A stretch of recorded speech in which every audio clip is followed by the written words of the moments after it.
Mr. Hayes, hello. Welcome to my smithy.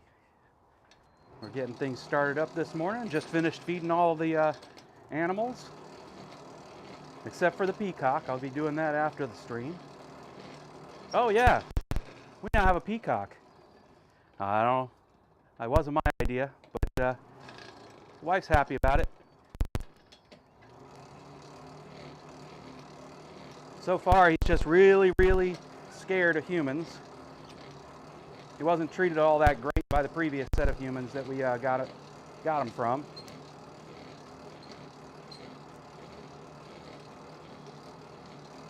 Getting that fire going real nice. Be great if we got a better view of it. There we go.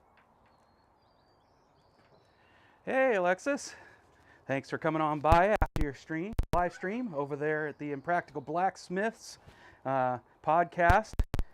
They do their recordings. The edited version that you get to hear out there on all of your favorite podcast procurement mechanisms, including I think Spotify, or is it just Spotify? Now I have to ask that. Alexis, fill us in. But they do their recording of it every Sunday morning at what we in the blacksmith community refer to as Blacksmith Church. And that's over on Island Metal Forge's channel. It's a great time if you're a blacksmith. Probably a great time even if you're not. We have a lot of fun over there. Spotify, Amazon, and Google. All right. Now, we're going to go ahead and forge a bit of the heavier stuff again today because Christina asked for something specific. That means I need to drop this tool rest down here. Bring it on over. It's not going to be a tool rest. It's going to be a stock rest. We'll go ahead and put that in there. She was a little jealous of Thomas's bottle opener because of the dragon scale twist. So she didn't want another bottle opener, but she does want another hook for her pot rack using the Dragon Forge twist. So let's see what we can do there.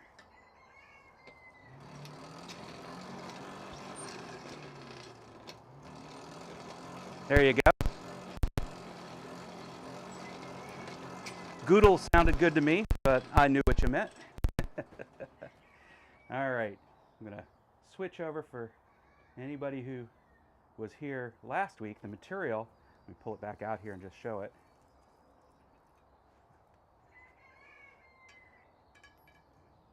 For those who were here last week, the material will look familiar that I'm starting with. We'll go to that. And the reason is that came off the end of that last week. I cleaned out my forge, found a couple of clinkers, and at the very back of my forge, I guess probably because I had continued doing working, it just got slowly shoved to the back. Or maybe because as I was trying to fish it out, I shoved it to the back. But just goes to show that you still have to be careful about what you're working. Probably got a stress riser in there from just working it too cold at some point. And then got too hot and off it came. So.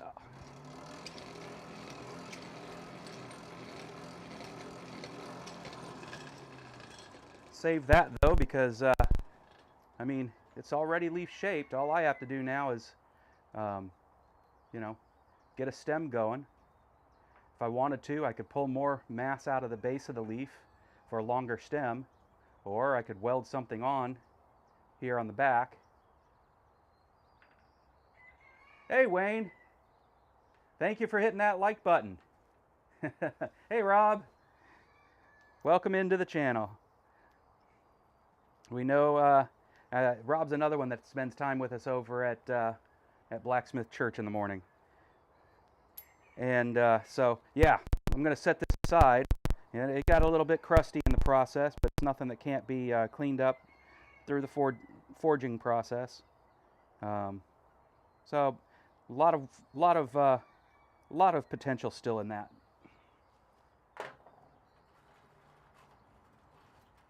Here's all the dragon snot that came out in the last two forge cleanings.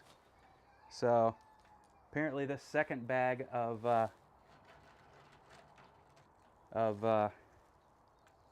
coal has a lot more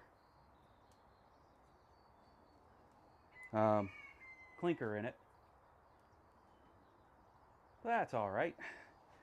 Now that I have a tin to put my dragon snot in, I'll get some little apothecary bottles, bottle them up and sell them.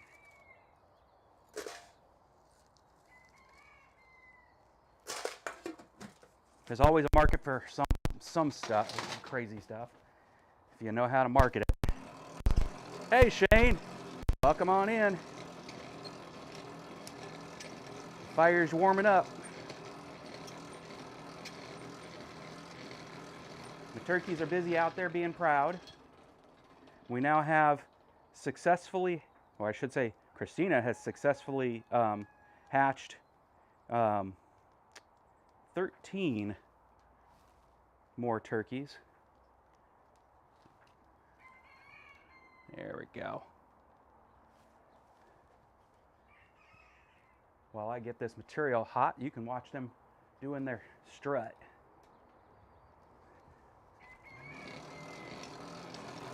How's everybody doing? Kevin's still driving. Don't make sure you're not texting while you're driving. Let somebody else do that.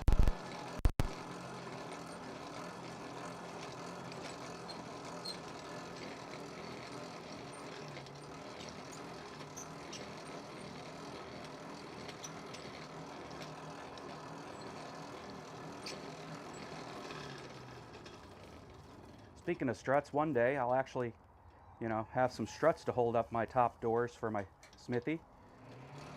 Just haven't gotten around to putting them in. So now they're just propped open.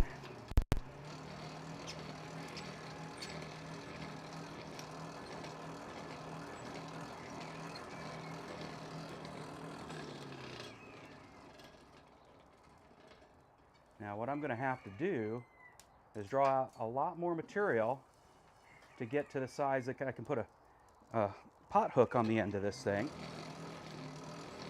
with a scroll tip so nobody's getting poked.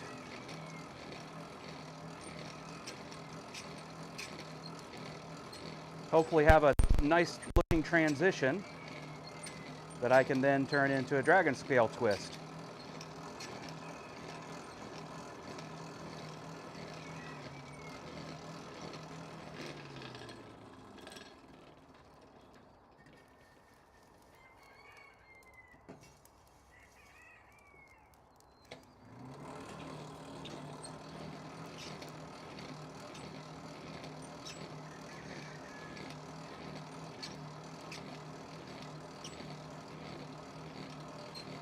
I also said last live stream that I learned a couple of things. Like I said, failure is one way to learn. I had that. The other was when I made the replacement leaf the second time round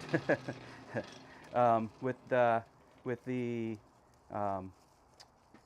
was it half-inch material? We're not quite hot enough yet. All right. Back in there. I learned that it takes about 1 3/4 inches to make my leaf.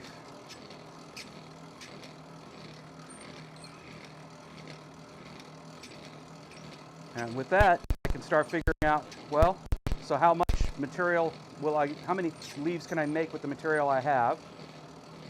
And figure out how much I can sell them for on Etsy. See what else other people are charging, obviously. Can't go higher than them. I'm not trying to be super competitive. I'm not trying to be, how can I put it? I'm not trying to put them out of business, so I don't want to also lowball my price. But I'm not out to make shop rate or anything like that. I just want to be able to replace my materials. So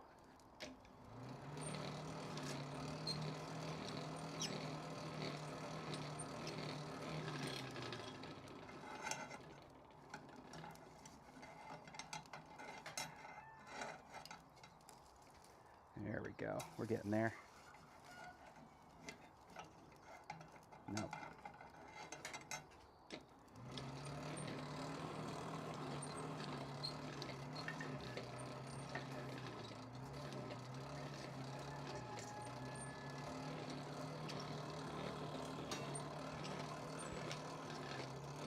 Waffles. Nice. On break. Hey, Adam. Thanks for jumping in here. Hey, Eric. Enjoy church. Have a great week if we don't see you afterwards. Rob.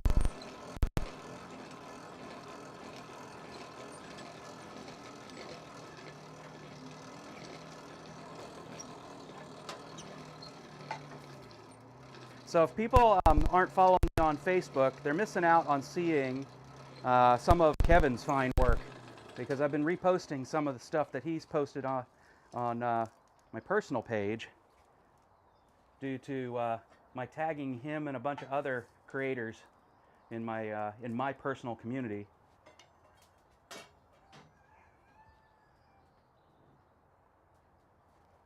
Who I wanted to highlight some of their efforts.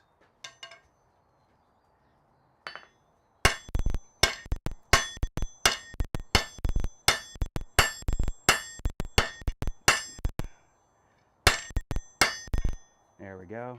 Clean up that transition. Make it longer.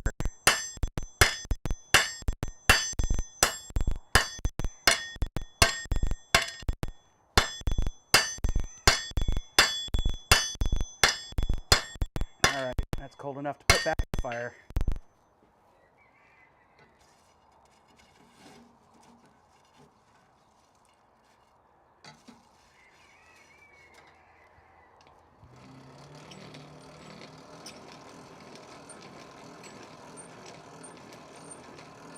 I am south of Seattle.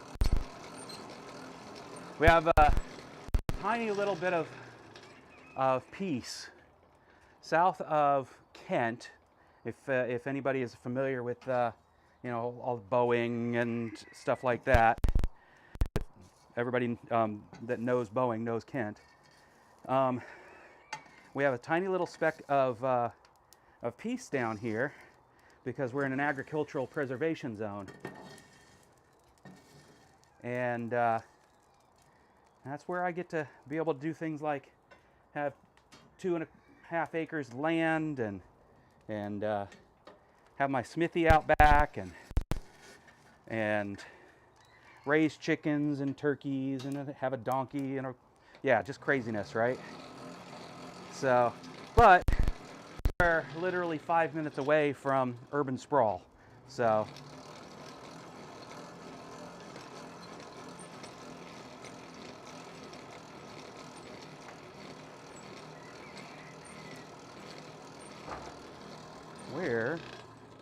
it just got covered up. There we go. I was going to say, I have one here for specifically getting under. There it is. And clearing the airway.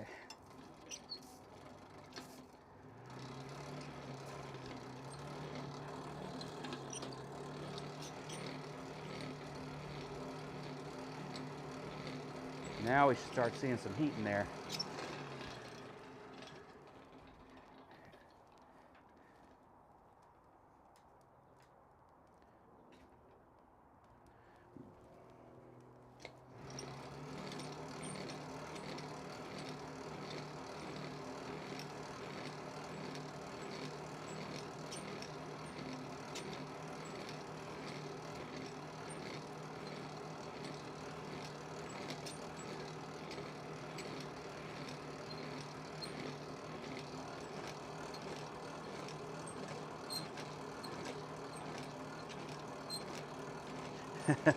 I suspect I'm older.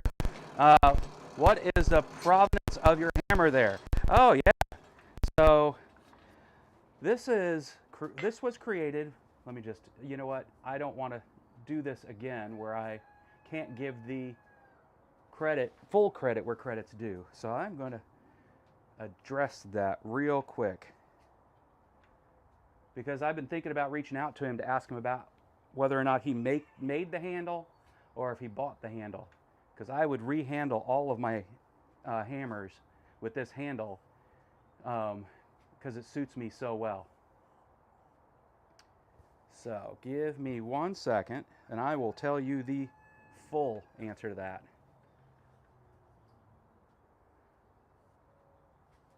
Come on, right there.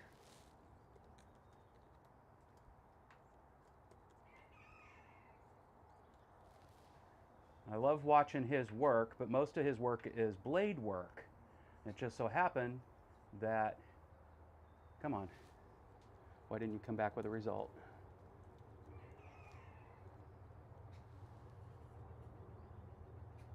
There we go. Elijah. That's why I always forget his name, is it's not a name I'm used to saying. Haven't talked to a lot of Elijahs. But Elijah, over at Fire Creek Forge, made this beautiful hammer. And I wanted it because I wanted to experience a real rounding hammer and see what I thought of it. I know there are smiths out there that think rounding hammers aren't all that. And to that, all I have to say is, am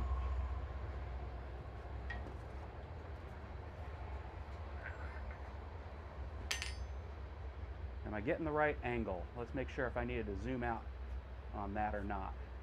Yeah. I'm not getting the right angle. I'll fix that. All I have to say to that is tell that to farriers.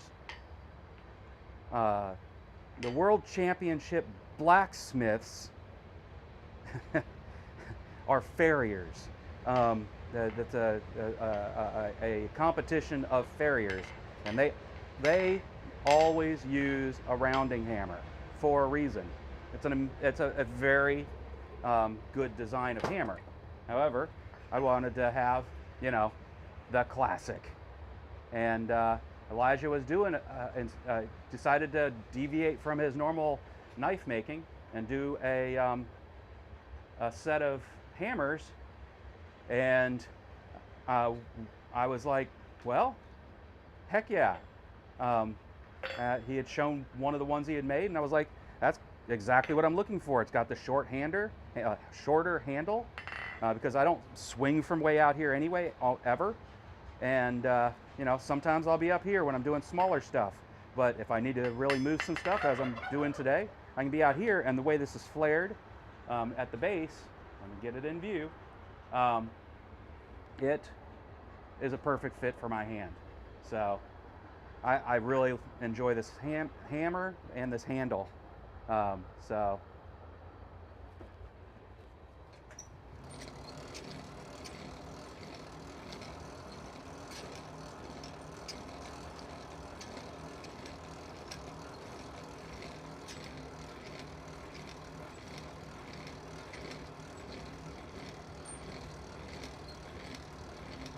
one of the Sterling Jays is visiting my chicken yard to steal their scratch grains. Pretty blue and white and black bird. I don't have any zoom control when I'm doing live streams, or I'd zoom in on it with my GoPro.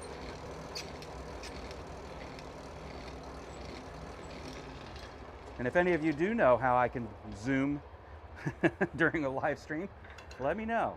Drop me a message. Tell me what I don't know, which is a whole lot. Straightening things up. All right.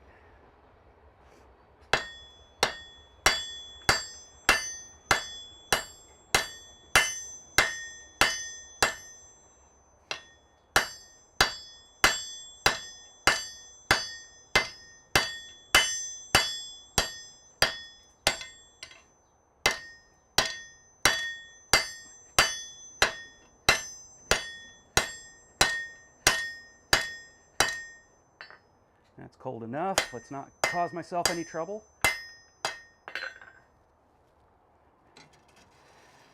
Now that the forge is coming up to a good temperature. What fun? Kevin, we don't have fun on this channel.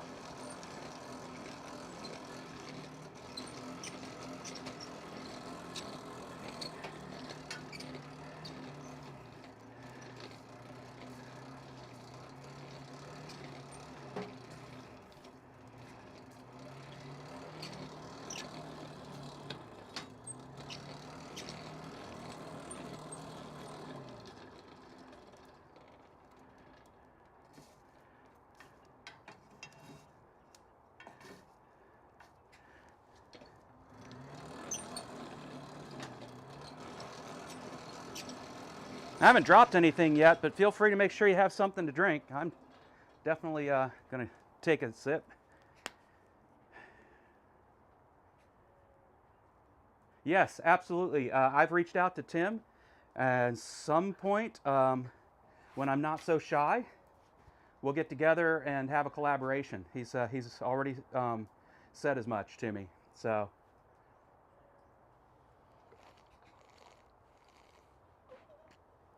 Hey, let's make my camera's life a little easier. It won't make me look any better, but maybe it'll make something look better. Nothing can help me.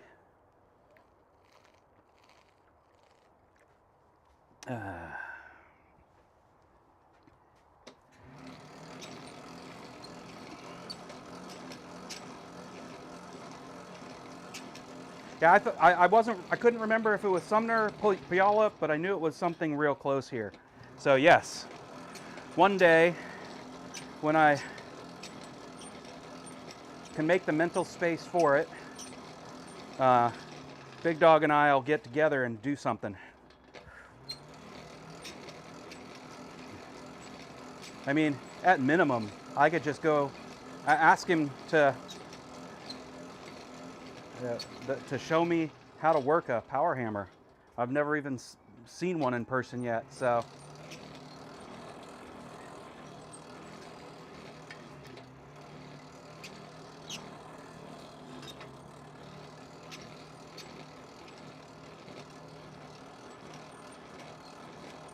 Yeah, right? That's what I said, Kevin.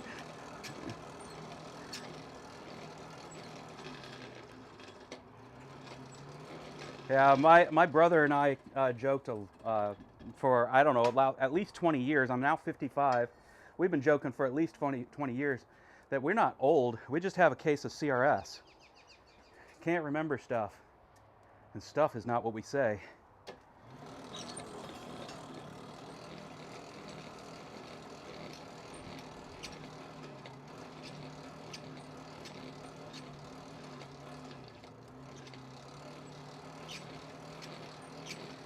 I'm getting to bright orange today.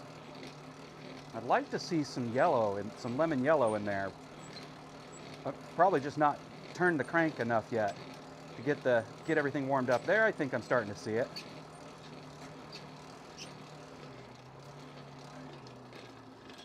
That's the thing.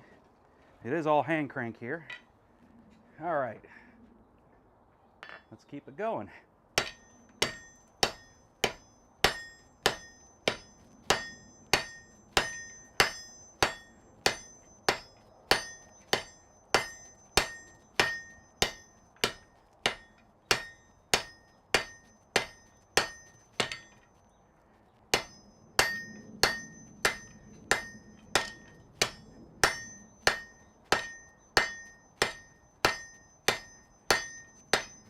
This will get the heart rate up. This is why my Apple Watch says I actually get exercise out here, not when I'm cleaning the chicken yard.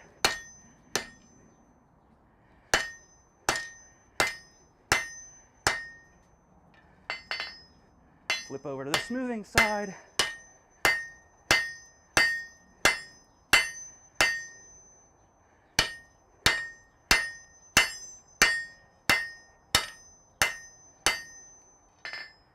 All right, back into the fire. Whew. I don't think I need to bite off any more to get a hook going there. Let's catch my breath. I am not a machine, despite what my ex used to say. All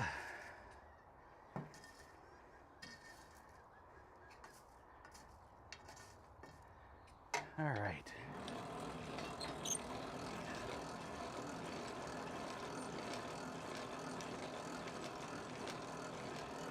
Well, now I'm just going to have to reach out to Tim and tell him that I'm getting a request by popular demand. And see if we can put something on the calendar.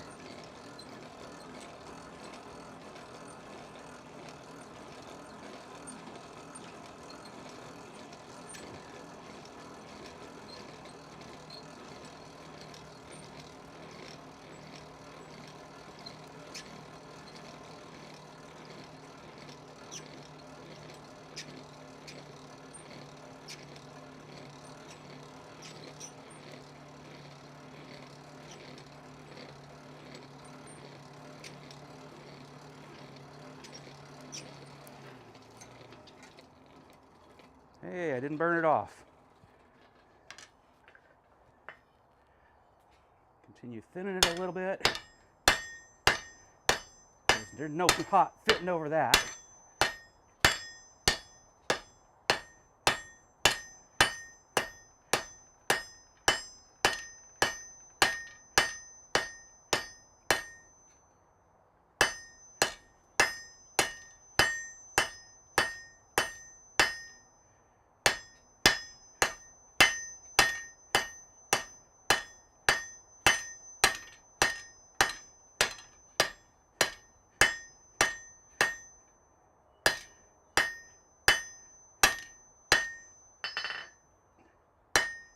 All right, let's clean it up.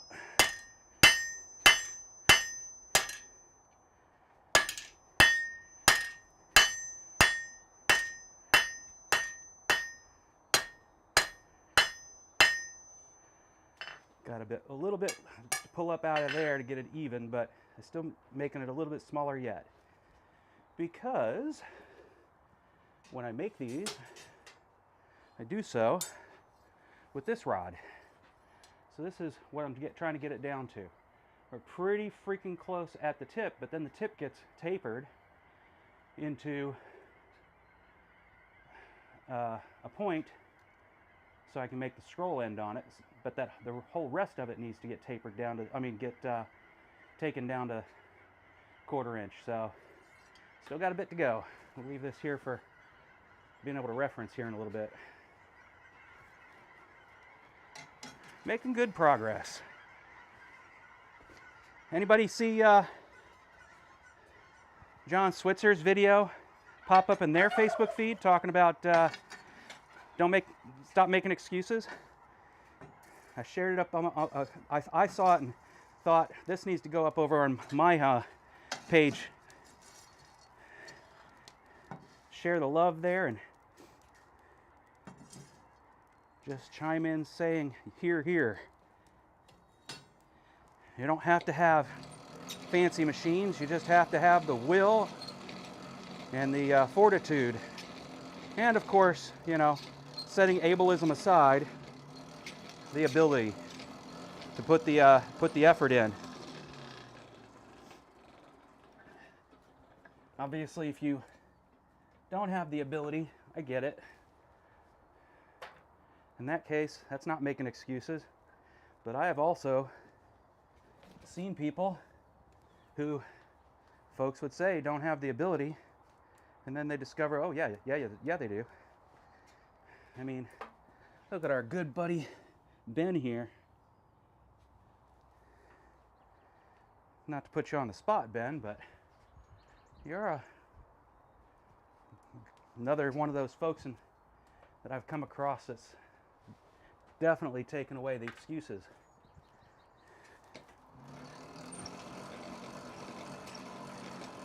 An alien blacksmithing tool. Yes, that's right. Today is a day for alien blacksmithing. We all know this. It is the way.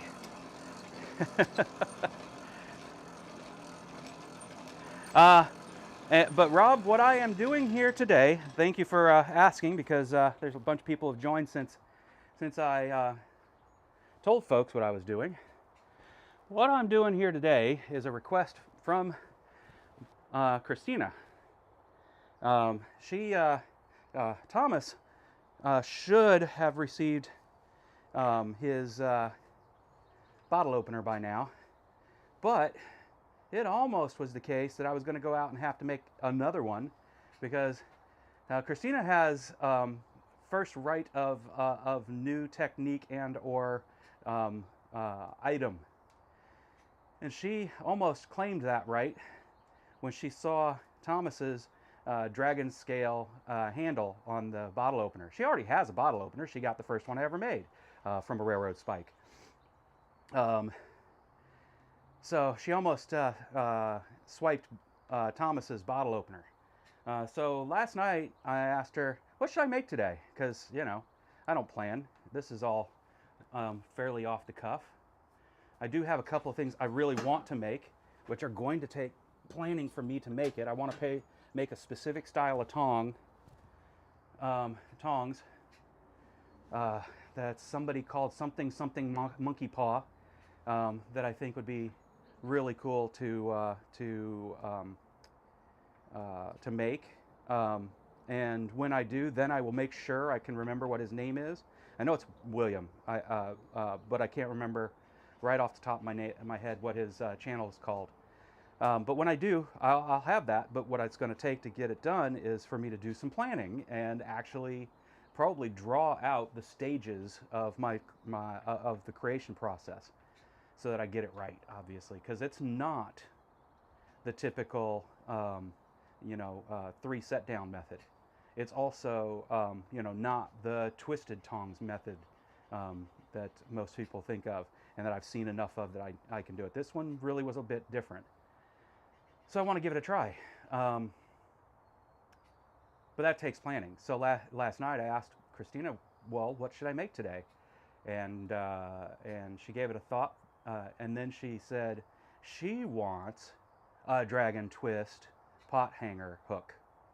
So dragon scale twist pot hanger hook. And I was like, well, that's going to be an interesting challenge, because I can't do a dragon twist on the tiny little, 1/4-inch stock. I mean, technically it might be possible, but there's too darn much risk of twisting the dang thing off. And besides which, it might not read from, hanging up high.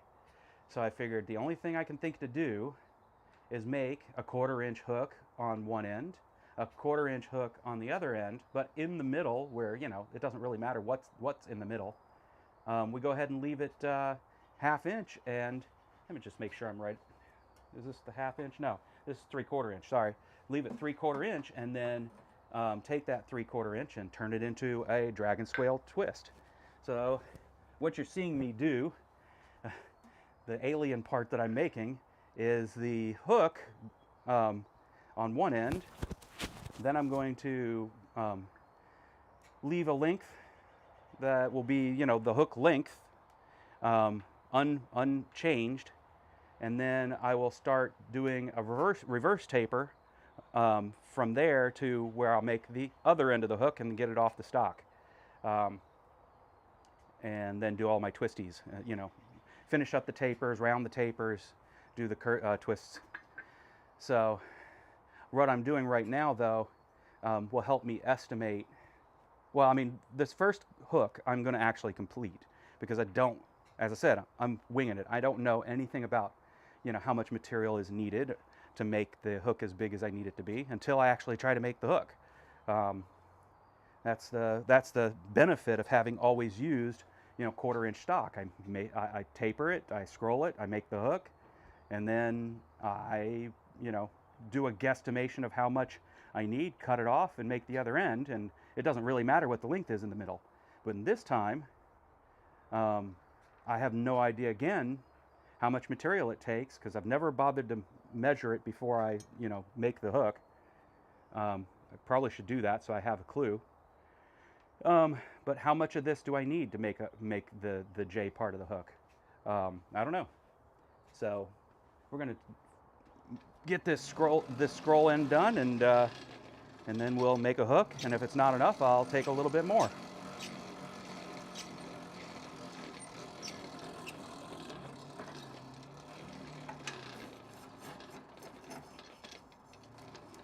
Make sure we got airflow. And this is why I'm not so sure I'm ever going to make a more traditional rake, because as this is a dial-a tweer, I need to be able to go under all of the fuel and push out anything that might be blocking an air port.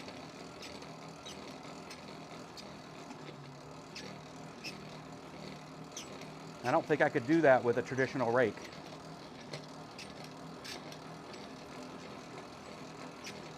It's not like a standard forge pot where you know exactly where the middle of your forge pot is, and you basically have the point of your rake you could point down into the forge pot and clear the area.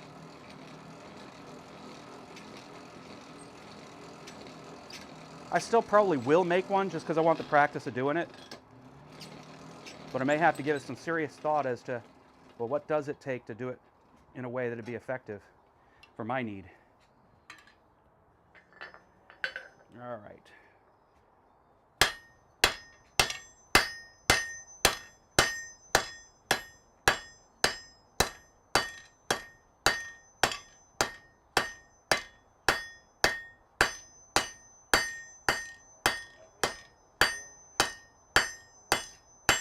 That looks like we're getting close to dimension.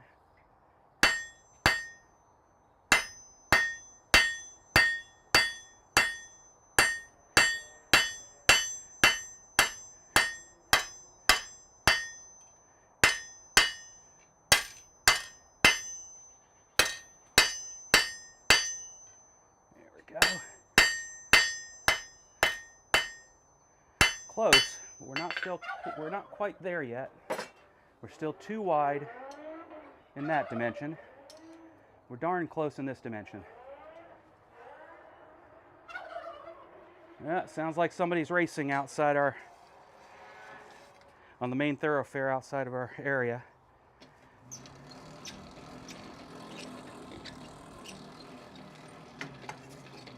All right.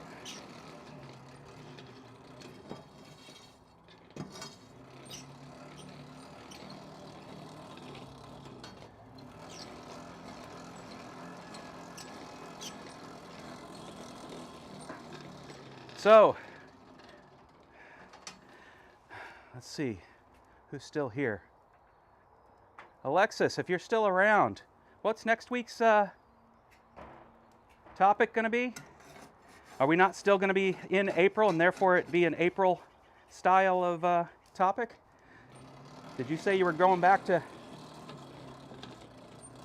the normal content so that those who don't enjoy the lark that's been April Fool's Month?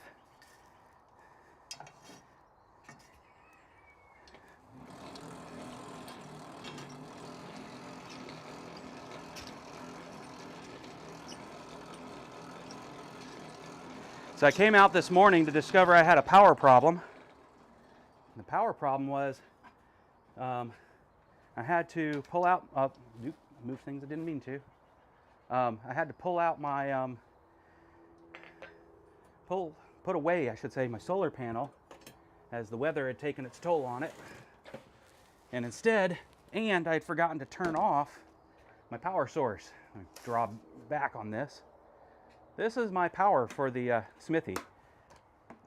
Big old power bank. Lots of AC ports, lots of USB DC ports.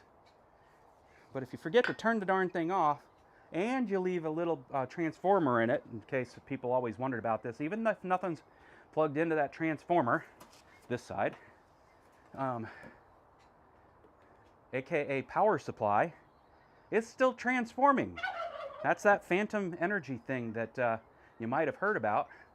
And between that and the lack of solar to keep topping off the battery, it drained it dry in a week.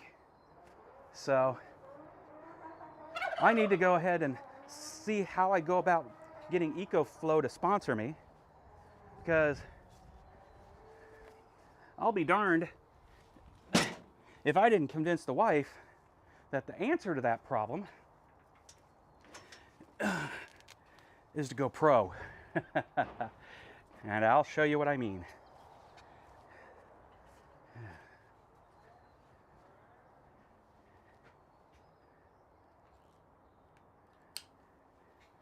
We are about to end up having a nice backup power solution for our home.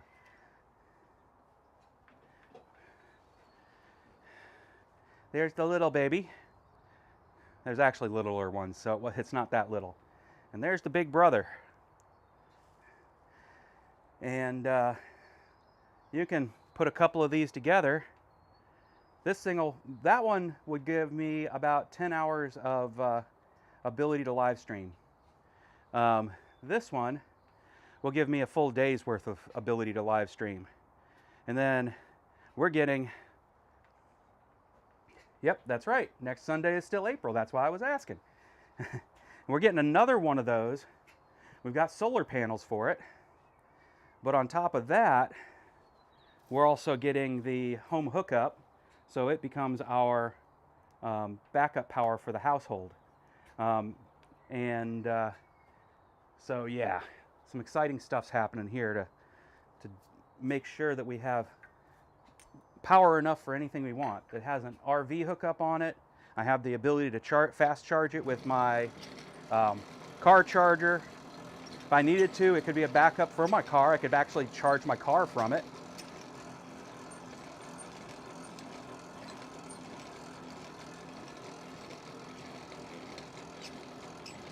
Yeah, that's why I was surprised when I thought I heard Alexa say that we're going back to our normal content.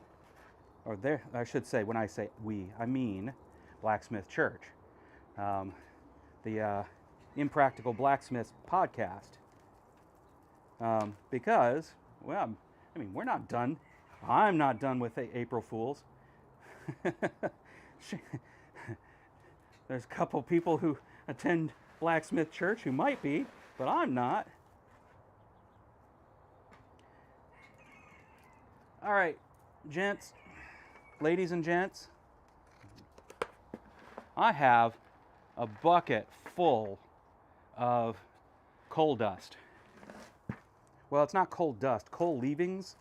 Some of it is dust, but there's some that's just, I could actually get a screen perhaps and get more of my fuel out of here, which I probably will do. But it's mostly dust. My question, other than as punch lube, is there a good use for this stuff? I can't just put it in my forge. I thought about making like briquettes out of the stuff just by wetting it down and making little what you call it, coal dust cakes. You know, like mud cakes, mud pies. That's it, pies, not cakes. Coal dust pies. Cakes are right too, though. But you know, then I have my concern that as soon as it starts heating up, instead of turning into coke and clumping together, it would just fall down and block my airways. So if you guys have experience doing that harebrained scheme of mine and know that it works, chime in. And if you know it doesn't work, chime in too. And if you got better ideas of what can be done with it, let me know on that too. I watched a video today. I can actually tell you who it was. Go to my history. I watched, there it is, Bjorn Amen. I hope I'm saying his name right. He has a lot of omelets and omelets, is that what it's called? And such on vowels that I'm not sure. But he made forge lube with a recipe from Yuri on his channel. It does not use that, but it does use carbon, I think, and basically what is coal dust except carbon and, right, there's some stuff extra in there. So it seems to me like that would be something I could do with it.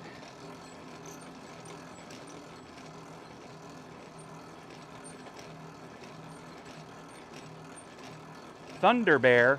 What's a Thunder Bear? Is that one of the Care Bears?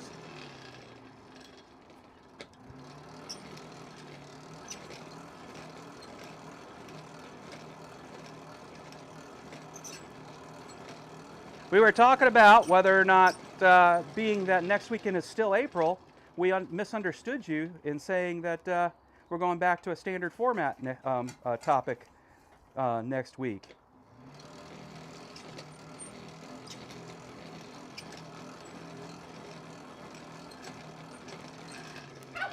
The one that they had was powdered graphite with, yeah, right. It wasn't. I'm sorry. It wasn't carbon. It was graphite. Related, different thing. And that's where Alexis here could go on a long tangent and tell us all about the differences. It was graphite and another neodymium, I think. No, it was molybdenum. And Dawn dishwashing detergent, or some dishwashing detergent, and water.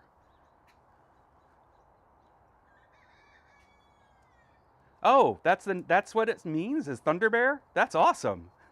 Bjorn means Thunder Bear. That's really freaking awesome. I'll have to say that next time I compliment one of his videos. That is a very cool name. I don't have a cool name like that. I don't need to thin over the edge at this point. I got the rounding hammer. It can do the work easily enough.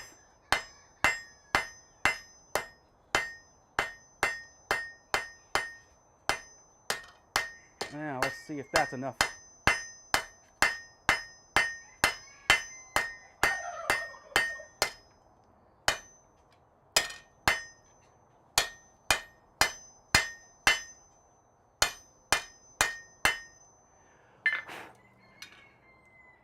It feels like it should be enough material. It feels like it's the right amount of material now. Width and width. Width and depth, breadth.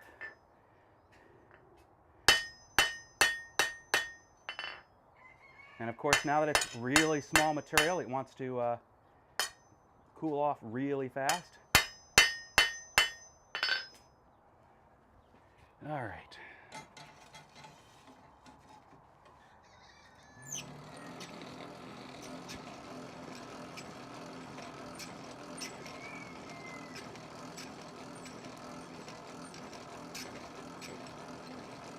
The downside of the graphite and olive oil, though, when making a hammer, if you use it when punching the eye, you can't stick a drift. Yeah, I watched that. He had so much trouble, specifically with the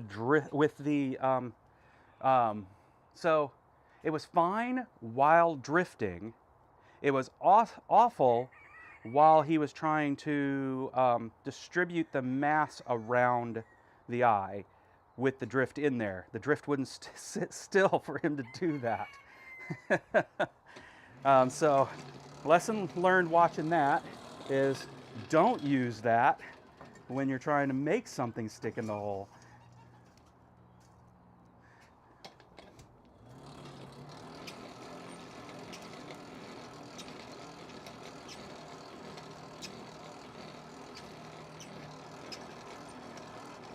And good job breaking up your comments so that other people can see it.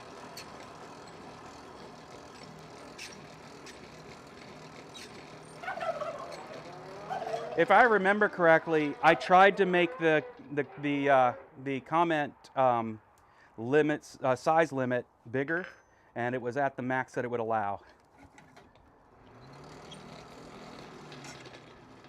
So I either have to turn it off and risk folks being able to come in here and do stupid long posts,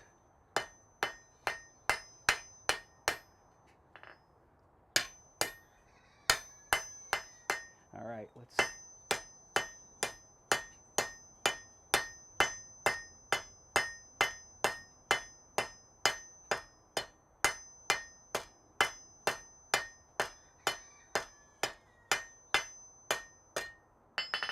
good.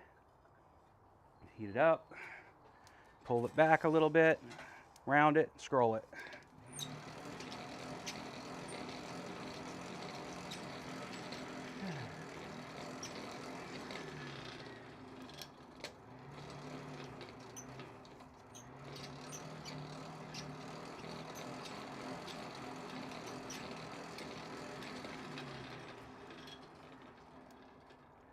Turkeys are funny animals.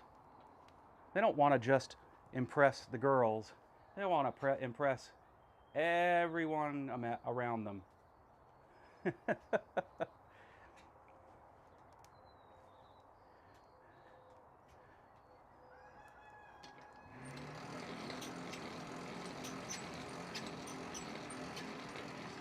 I don't know if let me see if I can get this to work.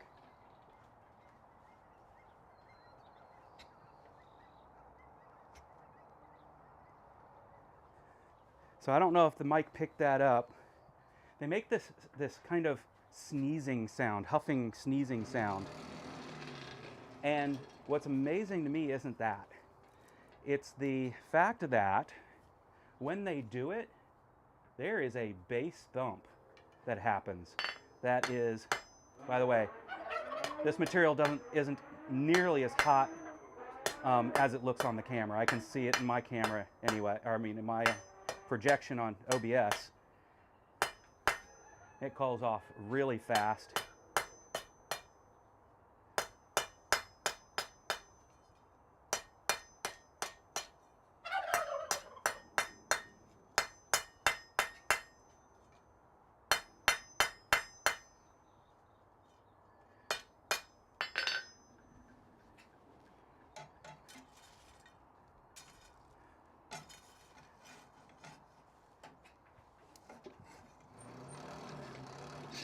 Hey, beautiful. Yeah, Bob and Doug is busy being pretty boys.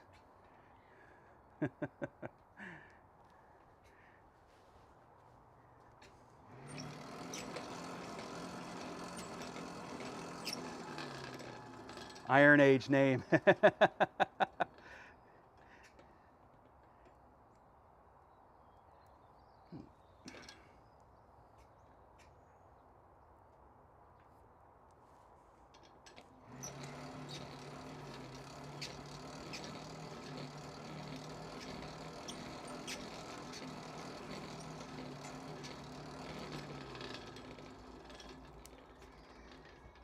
So Iron Age, not Silver Age comics, huh?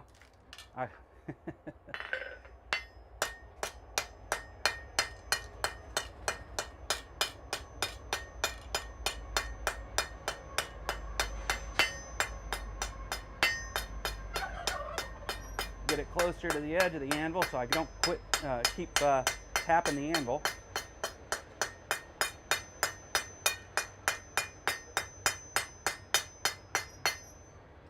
Nope, that was the right side. Okay. I was afraid I was using the rounding side.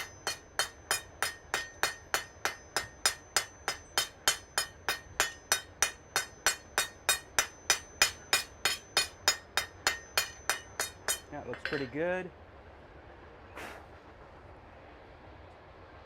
Hey, Lisa! And Gid? I know that I'm not going to get one of you without the other, typically.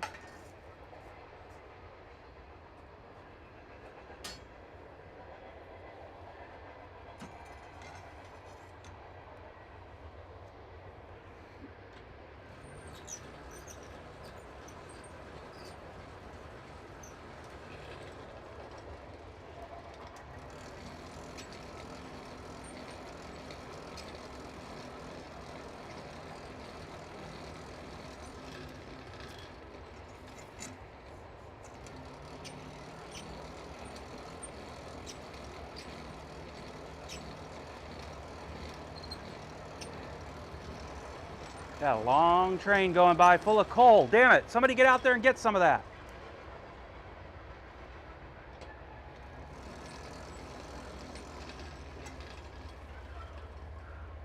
Christina, all we need to do is derail one of them.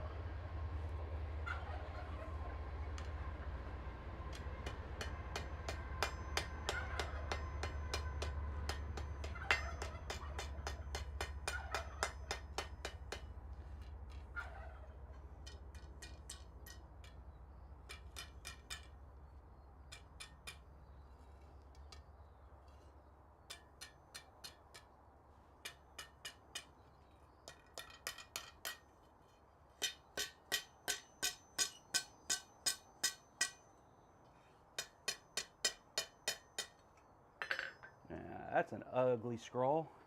Let's see if I can do anything about that other than cut it off and do it again.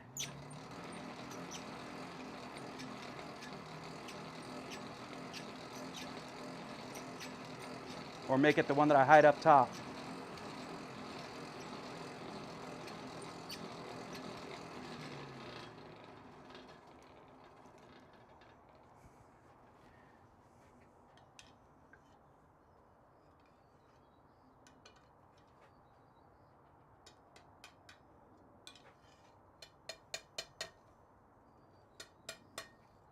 That's better. It's not great, but it's better. Again, it can be the one that gets hidden on top.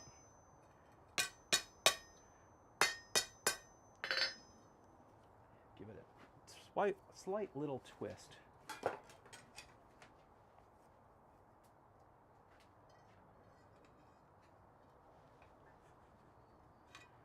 There we go.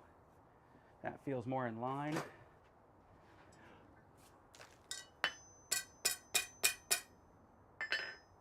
That's going to be the top one for sure. I don't think a pot will fit over that quite right.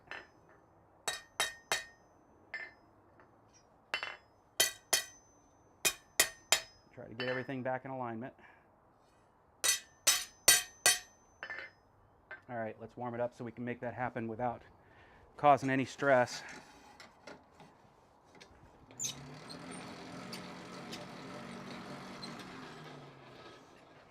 And I'm thinking about the problem space. And how would I go about solving the problem space?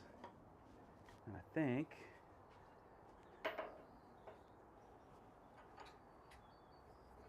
that this is the answer.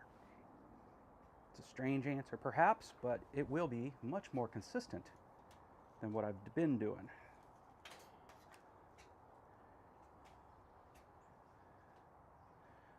Take it over there. We'll see if this works. We're not going to work here. We're going to work there. So that means now I can actually see where I'm pointing my camera and see what I've just done. That seems strange. Let's think about this for a second. If I grab the material right here and then start bringing it around, yeah, like this. I think that would work. We're going to find out.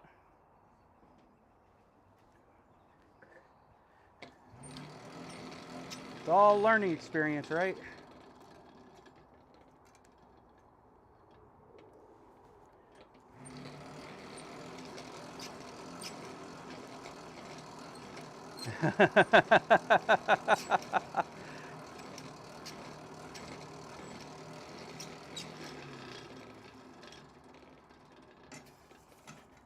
Any other fans of Heinlein in the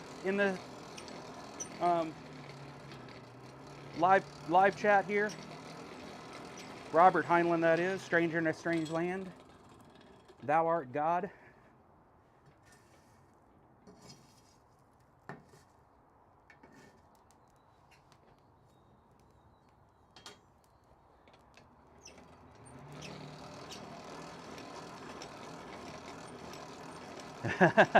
A neat search.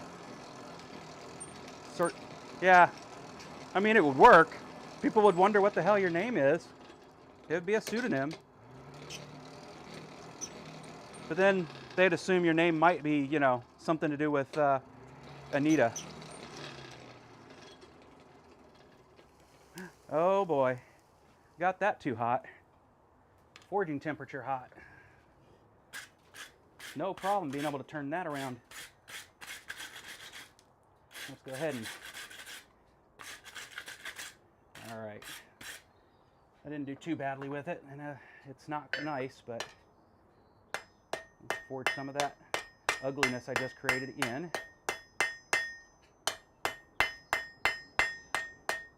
Now it has character,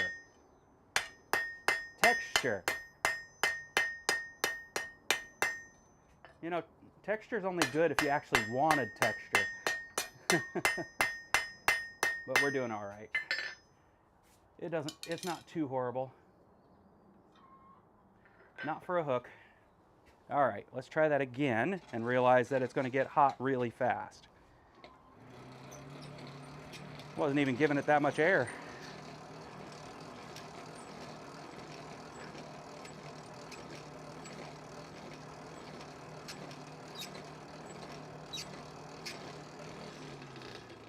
Yep, we're up to 13 healthy baby turkeys, and now we're hatching chickens. Got a bunch of those too. I don't have, let me think, 3, 4, 5, 6, 7, 8, I think, chickens of various breeds, mostly Easter eggers. All right, let's see if I'm actually going to be able to do what I wanted to do here, which is hold this, yeah, cool it off before it gets too fast. Here we go. You know what? I'm going to have to go from the other direction, Jack.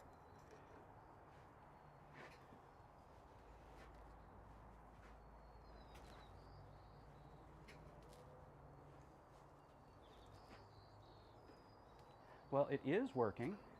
It does make for a consistent size, but it ended up putting it not right where I wanted it. So I got to think more about that. What made me think of this, there's a way of doing all this that I just haven't gotten around to, meaning having a scrolling jig, that is. And I'm going to do it. I need to, what it is, here's the brilliant, here's the Baldric plan, right? Brilliant plan that involves a turnip. I am going to go and buy some cheap, hopefully not chrome covered,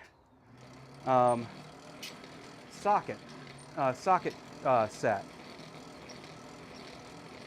And then I might have to spend a little more money and buy a bigger set, but even then I'll try and get it cheap from Amazon.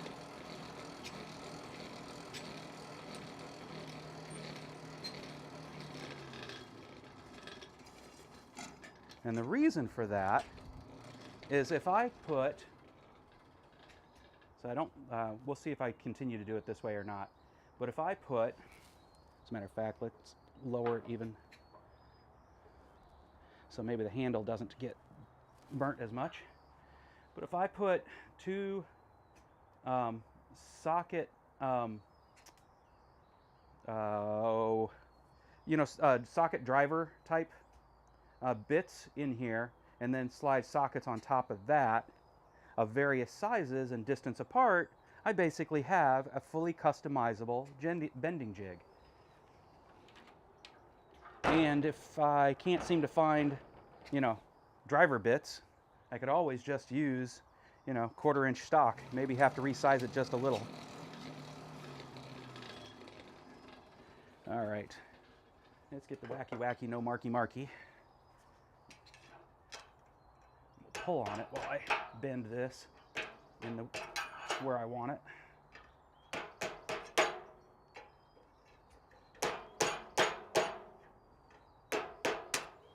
Okay, come over here, pull out the part of the hook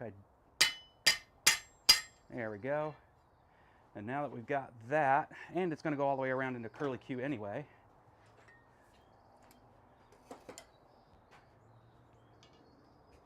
we need to go ahead and do some straightening. We'll probably do that in the vise too. Let's get it warm up first. We'll see. Might be able to just do it right there.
We'll continue scrolling this around.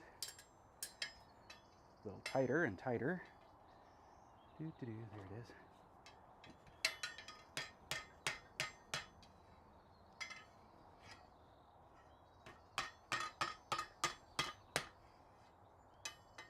Just trying to keep it so that it's that the scroll around. I do need it offset. Forgot about that.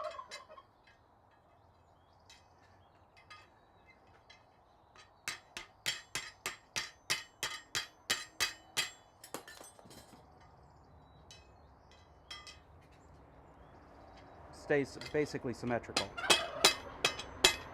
In other words, looking round still. And it's coming along. Tighten it up just a little more.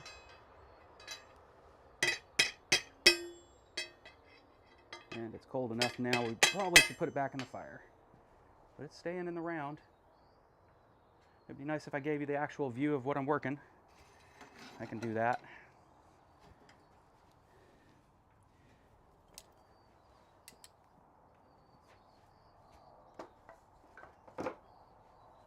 Leave this here, we might use that. But let's bring you down here where I'm actually doing the work.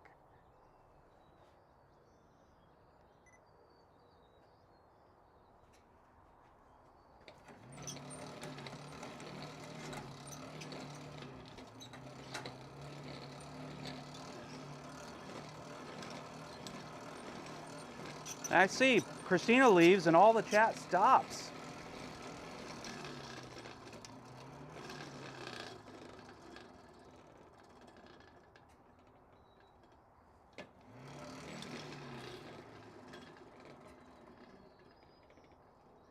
Yep, my watch says that it's a live environment. I mean, a loud environment. Who knew?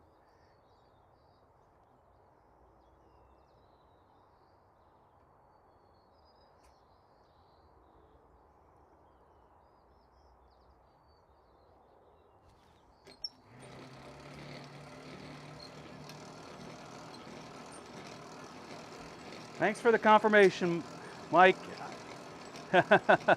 No, it's all good, folks.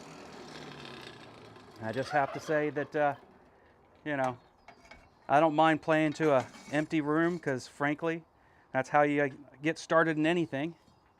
And we are makers, so it makes sense that you might actually be doing something else while we're in here.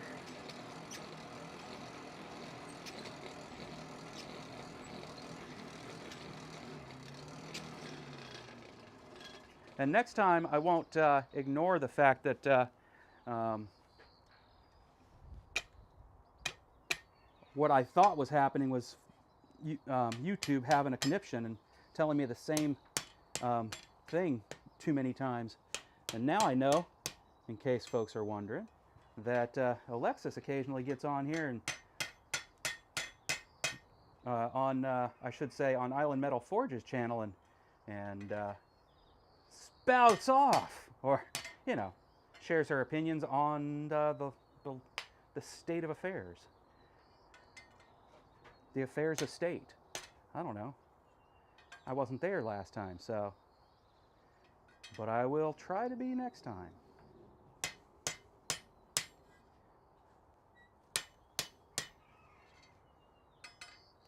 There we go. That's looking pretty freaking good.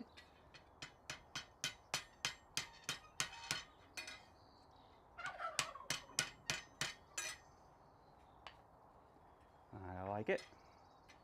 That should go up on the pot rack just fine.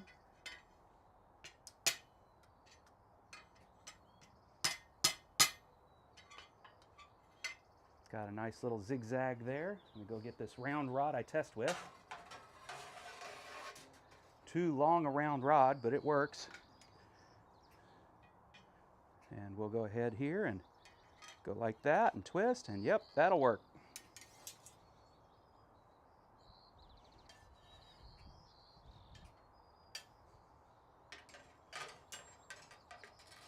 All right, back onto the steel rack. Let us go to the next part here. We're going to go ahead and see about getting this stuff straightened up, cleaned up, so the transition doesn't look awful. And then we'll set off an area and do another reverse taper. You can't see what I'm talking about, so let's make that so you can. There we go.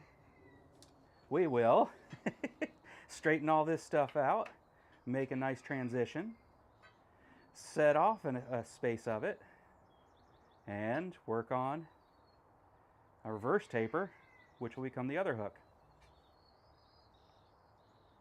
Other end of the hook, I should say. It is the other hook, really, if you think about it. And we'll try to keep this scrolly bit I just did out of the line of fire, technically. Pull back these hot coals I just pushed out, because that's not really how you should shove material into a fire. All right. Really should move the coal out of the way, lay it on top of your fire, and then move it back. That's not what I did. All right.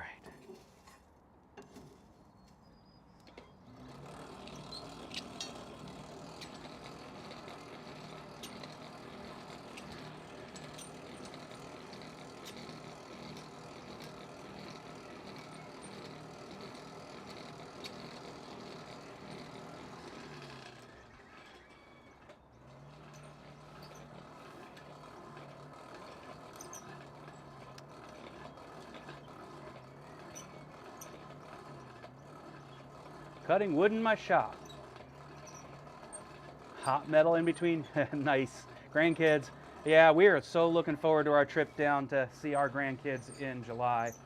It'll be hot as snot down there in San Antonio, but the grandkids will make up for it. I'll have to watch the rerun, Michael.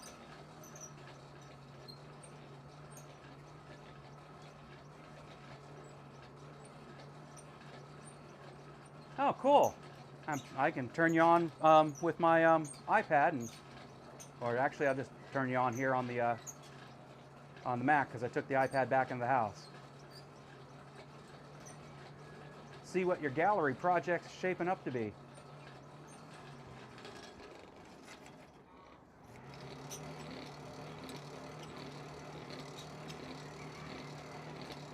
There we go. Get that fire back to going again.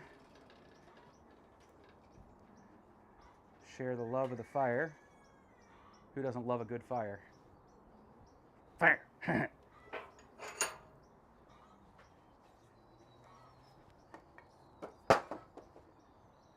Or unless you're a Buffy fan, and then it's fire bad, tree pretty, but...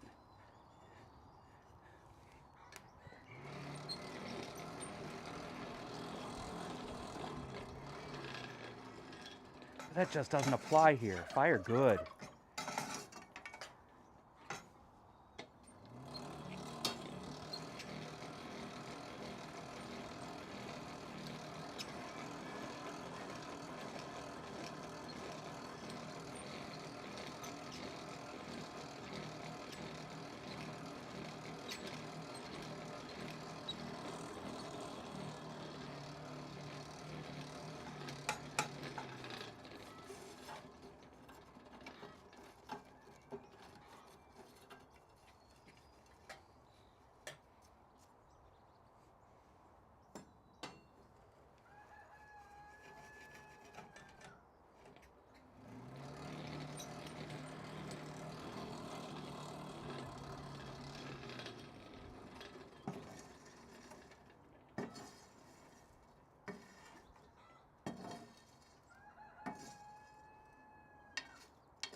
Yeah?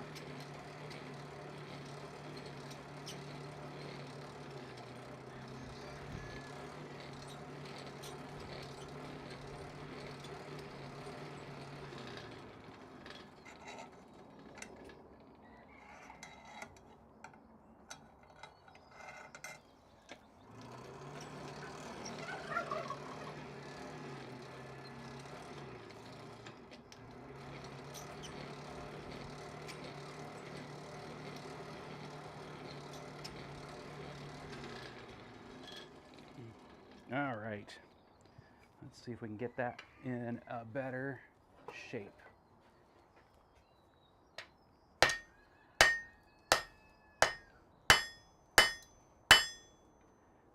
That shape is now flattish, squarish. That's the shape I'm looking for. Let's go ahead and get it to go to a straightness there. Get that to be a nice transition and a centered. That's getting close.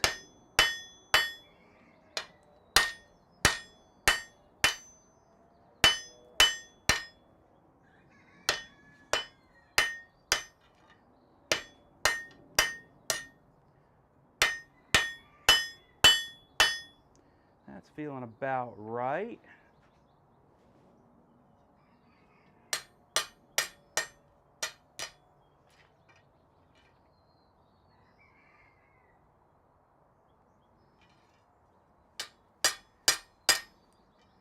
Let's see if we can get the top of the scroll coplanar with the bar, because that's what I'm going for. Pretty freaking close. I've been afraid to heat that area much more because I don't want to cause any more stress or accidentally burn it off, but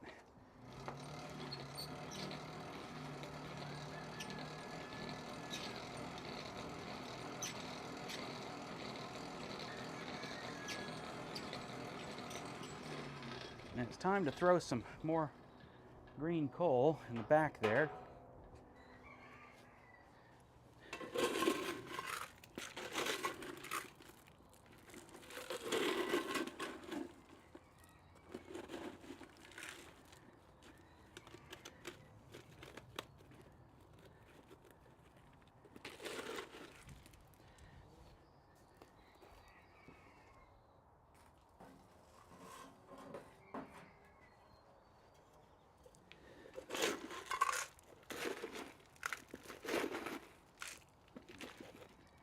Now, if you were on the blacksmith church and were able to actually keep up with the fun conversation we were having, some of you will have seen that yesterday I went to the steel supply with Christina, only to discover they stopped having Saturday hours. Okay, hold on. Oh, look at that. That actually went to the channel and didn't get blocked. I think you're figuring out what the upper limit is there, Shane. Good job. Well, everybody's just working on a project today. I must be the only one that's not. Jack, I have to ask, what kind of anvil is that? Yes, it is. It is an Alex steel anvil. Um, uh, it is um, it is one of no, it is the most expensive thing I have in my shop. It was a huge treat to myself to be able to move up to this anvil. Um, I'll turn it around so you can see it. I have a beautiful little 75-pound Trenton anvil, vice focus, which really means that it's the GoPro right there. And it's sitting on top of, one of the stumps that I had from my fallen maple tree, silver maple. But the two combined do not weigh enough to not have it bounce as I'm striking. And I mean, you guys watch me. I don't do a lot of heavy, but I guess I was doing a lot of heavier forging, when my primary material was, as you can see it being held down with them, railroad spikes. And if you watch some of my videos early in my YouTube channel, you're going to see that the camera shook every time I struck the hot metal. And, there were probably better ways to solve that problem, but as soon as I saw what Alec was creating, I was like, okay, number one, I got a lot of value from Alec early on. He's become more of an entertainer today and a supreme businessman. But, in his early days, he was an educator, a pretty darn good educator, and, filled a role that I'm trying to fill today of inspiring people to actually get out and do it, despite not necessarily having any more tools than a hammer and an anvil and tongs. I don't know that I ever noticed if he used a solid fuel forge, so he may have already been doing propane at the time. But the point is, and I think that's why I started with a propane forge after I got started on my own, not in the Ren Fair or Highland Games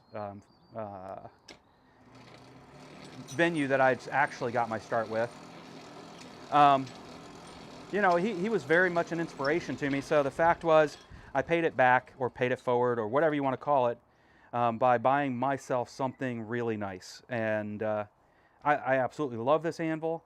The stump that it's on isn't significantly bigger than the other one. It is bigger, but it's not significantly bigger. And I don't think ever see camera shake, except if I've got a camera mounted on my forge, which I'll get back to that sometime soon. For my fire cam, it'll bounce because I'm bouncing the forge by turning the blower crank. But the other cameras don't bounce. The anvil, I mean, I knew a difference immediately when I started using it. The mass of the anvil just moved the material a lot better than the mass of the 75-pound Trenton. This thing's twice its weight. So, 140 pounds, so almost twice its weight. All right. Let's stop talking long enough to just finish this little bit, get that coplanar.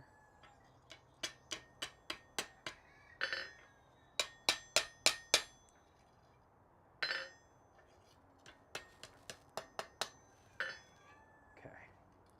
And then pull that back out again.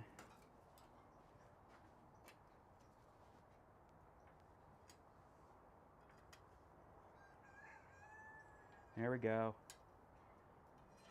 That looks good. It's a little bit lumpy.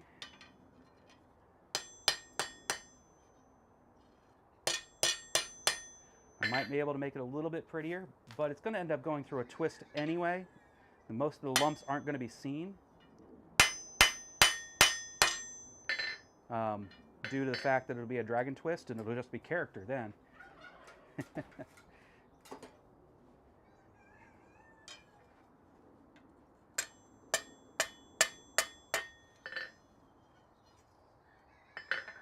think that's about as coplanar as I'm going to get it. So I'm going to stop goofing with that. We're going to go way into the fire over to here and start doing a reverse taper. So let's see if I can figure out how to get that in the fire the right way. First we'll move it like that, lay it on top of the fire, move it further in. There we go. And then pull the coal back over it.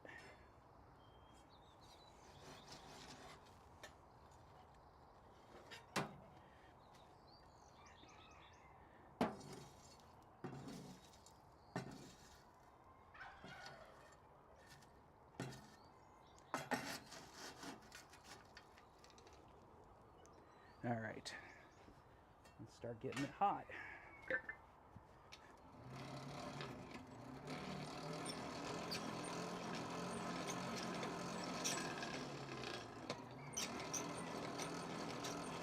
Okay, Shane said, my mind is going to mush. Made a coffee at the start of the morning's gathering.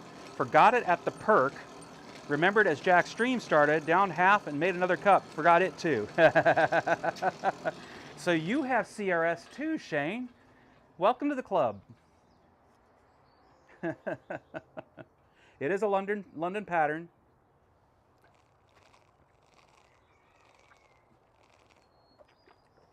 I don't know if it's true, but I think I wouldn't be off the mark to say that here in the States, it's probably the most common pattern that we see. I think every anvil picture I have ever seen, you know, from media, you know, signage, etc., has been a London pattern anvil.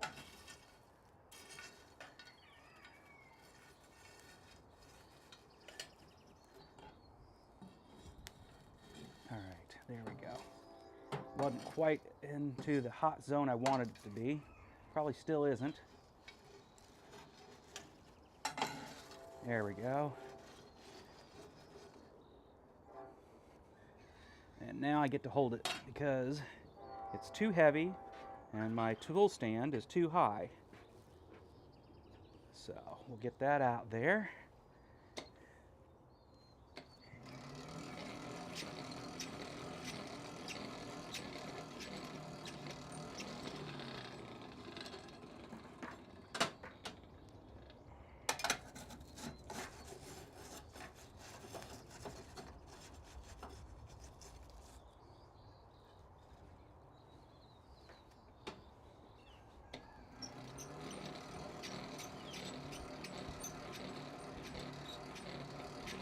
Get a lot of smoke in my face at this point. Must have pulled some of that green coal forward.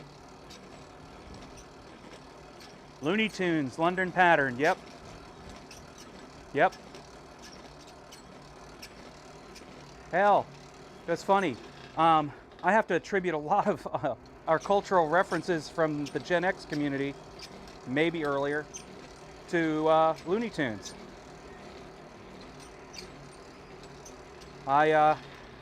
Looney Tunes, and surprisingly, people won't know this typically, Fred Flintstone. And I'll get back to that in a minute.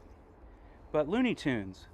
So my eldest son decided he wanted to be in drama in middle school, which was awesome. And my girlfriend at the time decided, why don't we take him to see Gilbert and Sullivan operetta, The Mikado. And we had a blast. And we then did the backstage tour, which was what was really cool was the director had a pre-show to tell us a bunch of things about the culture that we didn't know we had known about from Gilbert and Sullivan. And today, most people get their Gilbert and Sullivan culture from, believe it or not, the Family Guy. But Gilbert and Sullivan's Mikado, there's a line in there where they're talking, they're talking about pish posh. You know, somebody's pish poshing something. Except what they say is, you know, it's poo bah. And believe it or not, that's where Grand Poobah came from for the Flintstones. But back to the point,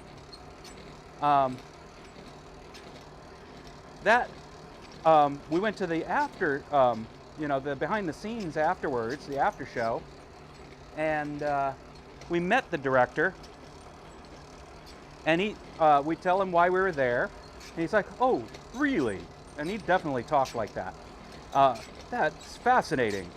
Would you be interested in auditioning for a show I'm doing at the Helen Stairs Theater?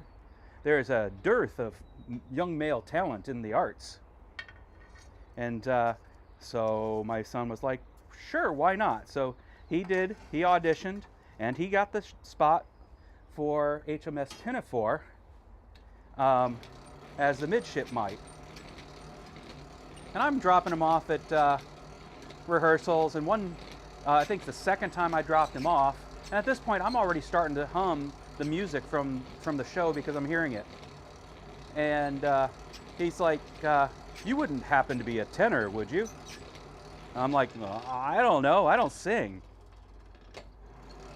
He's like, would you like to audition? It's like, what do I have to do? And he's like, just sing anything, sing scales, sing Happy Birthday. And so we did that, and at the end of that, he said, well, in any other show, you might be a tenor. But in HMS Pinafore, you'd be a baritone. Would you like to join us? I was like, well, I was just going to go out and meet a friend while my son was rehearsing, but how about after that I do? And so that's how I suddenly became part of the Helen Stairs Theater troupe, and did several shows and enjoyed that. And after doing several shows, again, that same director and his wife, who did I mention at the beginning that where we got to see the Mikado was at the Orlando I cannot think of the name of the theater at the moment. It's slipping. But it was performed by the Orlando Opera. And his wife regularly performed with the Orlando Opera. And of course, he directed anything Gilbert and Sullivan. And she kept saying, I need to audition for the Orlando Opera. And I'm like, you're crazy. I don't sing. This is a lark. I'm just having fun with you guys. Well, she kept harping on me, and I went and auditioned. And the next thing I know, I'm singing with the Orlando Opera. I am singing in La Tarantara. I am realizing that I've heard this music before, and it's in Looney Tunes that I heard it. Or when I did, I'm trying to remember what the proper pronunciation is, but it was basically Cinderella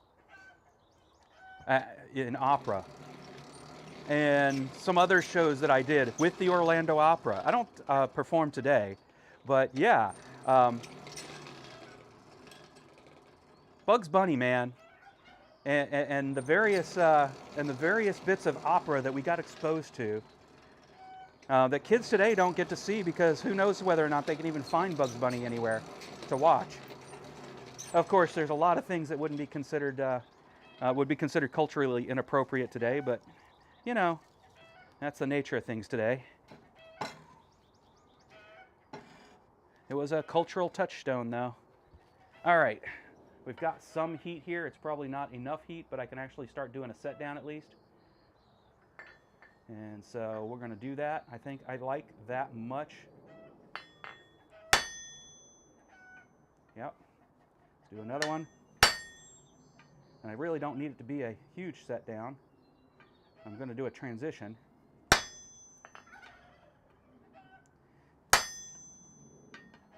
Into a long taper from that. So, but it'll help me find it again and kind of eyeball it in the fire too. So let's see if we can snuggle its way into the heat zone. And I can definitely see where it is in the fire now that I need to actually keep this thing. Let's go ahead and pull back some of this lovely coke on top.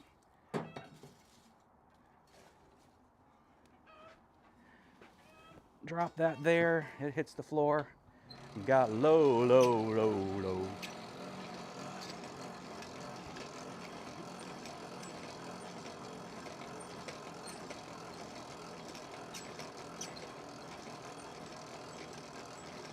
Yeah, the Acaccio anvil, I think that's really the only thing I think is too weird. Is it is an oversized Pritchel hole. I would hazard to say even it's not a Pritchel hole.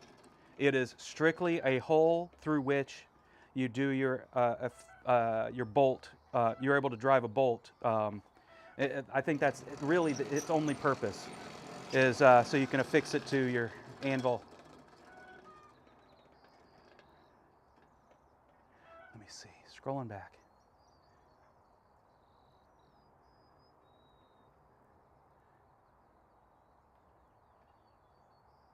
The hardy hole is on the thinnest part of the anvil. Yeah, you're not on mine. The Pritchel is further back.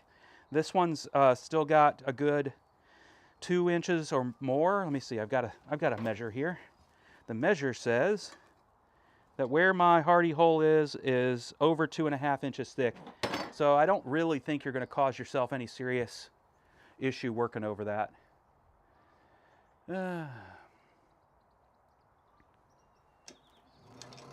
Correct. I have learned, Michael, how to ignore certain things. Take the benefit where I can take the benefit and ignore the other things, but I do understand when folks out there struggle with being allowed to be themselves and see the cultural touch points actually making it hard to do that. So yeah, it's not about whether I take offense or not.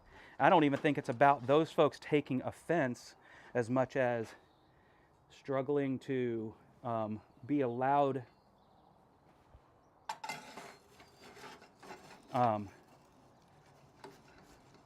to not cause somebody else offense because they think that their way of being is just a comedy point for somebody.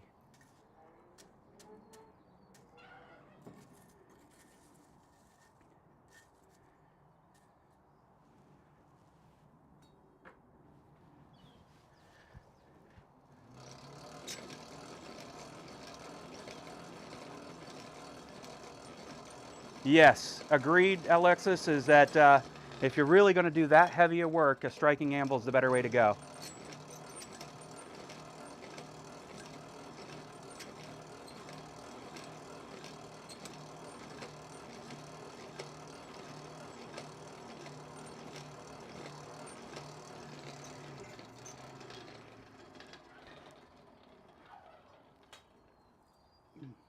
Well, I have to agree that I am the same way. I treasure people on an individual basis. I respect people on an individual basis, but I respect groups of people, obviously, and their struggle as a group.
another,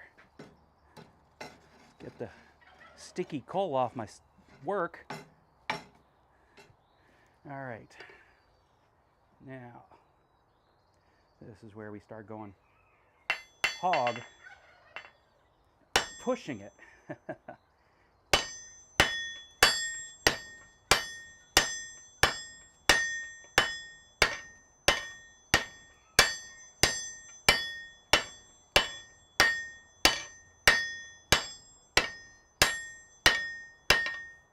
Whew.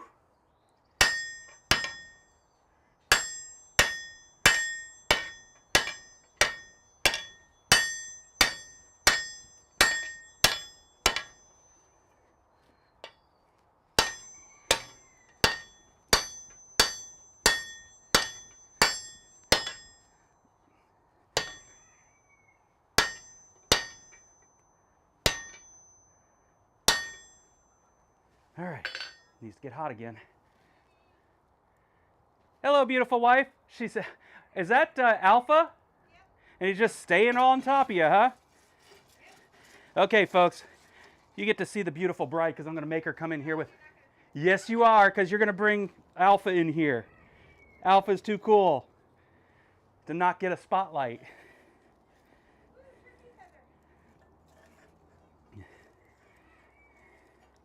This is what my wife's been busy doing for the last couple of weeks, month and a half. Couple months.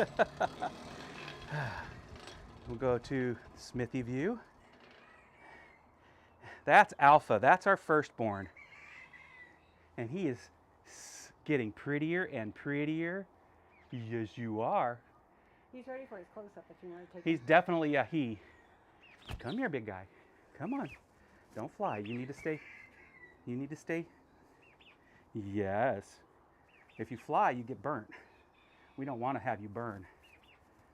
Here you go, buddy. And get him in the right view. We didn't know how many would hatch, so we decided to go with Alpha, Bravo, Charlie, Delta, etc., etc. You're only supposed to be about,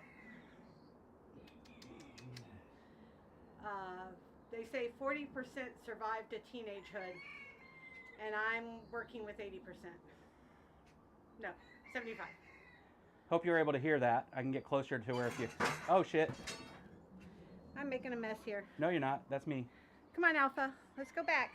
Yo, go boy. Which shoulder you want? Right up here. Okay. Go on. Go on. You can't tell how big his legs are that way. Come on, baby. That's my boy. He's huge. That's my boy. All right, we just came for a visit, so I could annoy you. It's coming along. Cool. That's some work right there that to get it that far. Yep.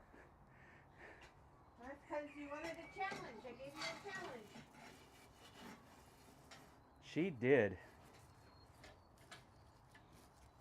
Hey, you want to turn around? You want to turn around? Come on, turn around. What's he turning towards? Oh, the back or front? What?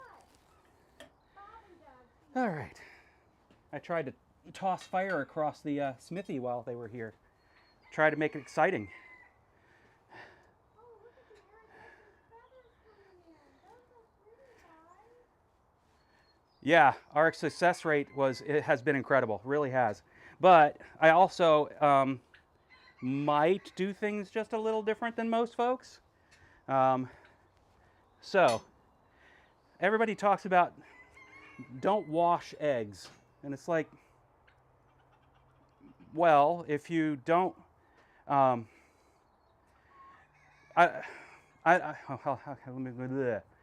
if you pay attention to how things are done outside of the U.S., there's a few things you note. Number one, Japanese folks regularly eat raw eggs. There's a reason they can get away with that. There's very, very low incidence of salmonella in their chickens and their eggs. So it is possible to have chickens without salmonella. But you have to work at that. What we do in the States to deal with that is we give all our eggs, in that commercial eggs, that is, eggs that are used, are sold in stores or whatever, we give them a chlorine bath. By the way, that's not why they're white. Anybody didn't know that? You know, brown eggs don't mean that they're better for you. They're brown because that's what the chicken lays. And they're white because that's what the chicken lays. I have white eggs. I have brown eggs. I have really dark brown, almost red eggs. I have pink eggs. I have blue eggs. I have green eggs. In other words, I love having you know, that variety in my egg cartons that then I can give to friends, family, neighbors, sell to those who are willing to buy them from me, etc. That's a plug for BetweenTwoPines.com, by the way. But you have to give special care to your animals to be able to not have the salmonella. Industrial egg farming it isn't done that way.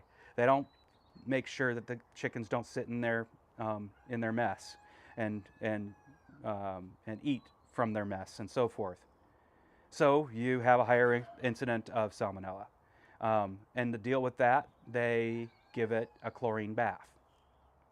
Then you have the other side of the spectrum, your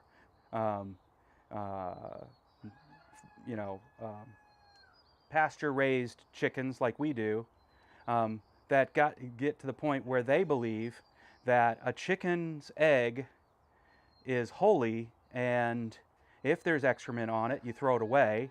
Otherwise, you leave it untouched. Maybe you brush it off. And the reason that is because they have this, an egg, what gets ruined when they do a chlorine wash of an egg is the natural bloom that's part of the egg laying process.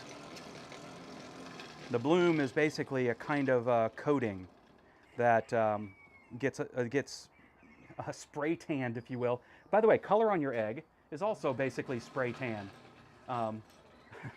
If you ever notice with a brown egg, when you crack it open, it's not brown on the inside, it's only brown on the outside.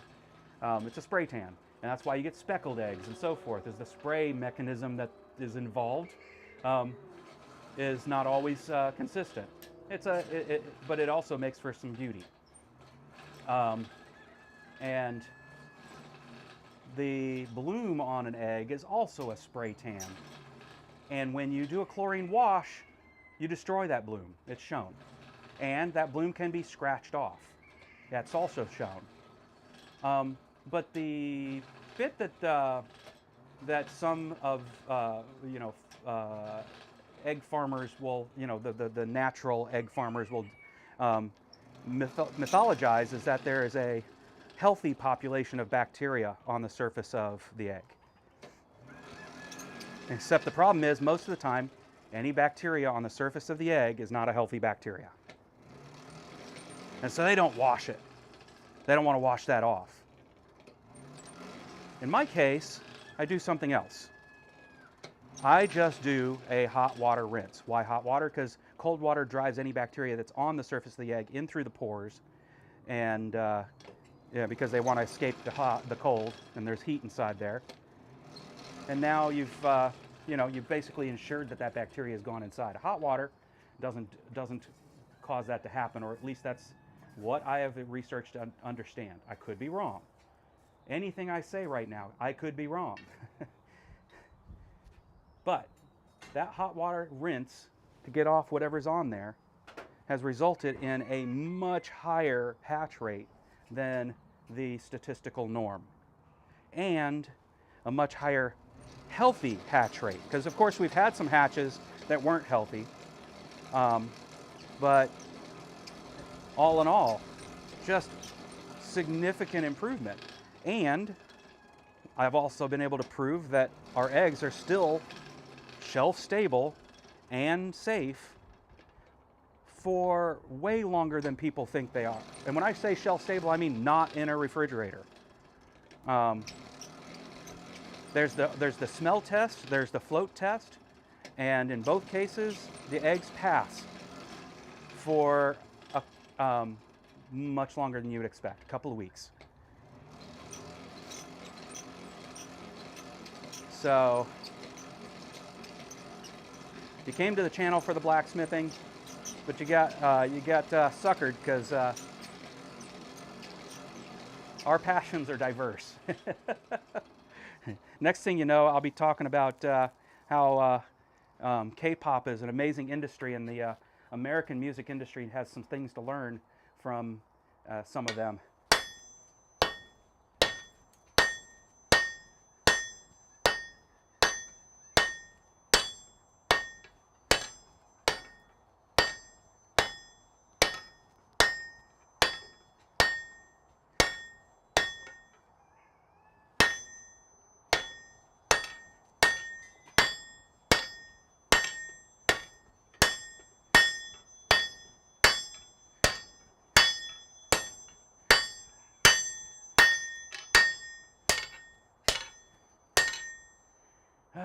Did you guys get to see that? Oh, good. I had the right camera on.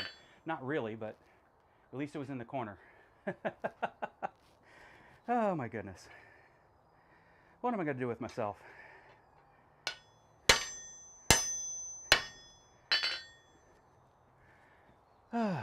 Back into the fire.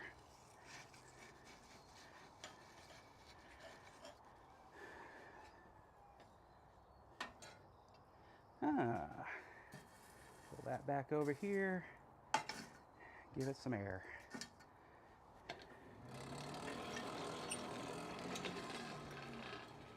Wipe off the anvil. Pick up the fallen hardy tool. All right. I don't have enough hardy tools yet for this thing. I need a tool rack, but all it takes is one more hardy tool and I'm going to need a tool rack.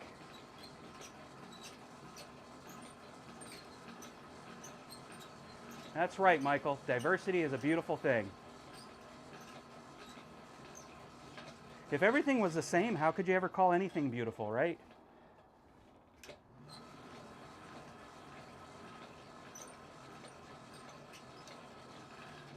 Boredom does not breed beauty.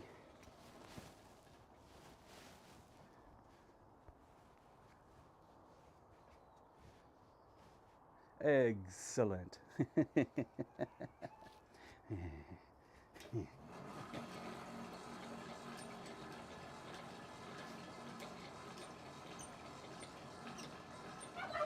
I'm getting better using my right hand to turn the crank. I can face you, beautiful people, and remind you to hit that like button, which is something I never do.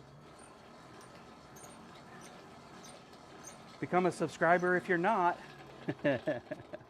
Those silly things that YouTubers say because they need the views for the algorithm. All I'm doing is having fun in front of people.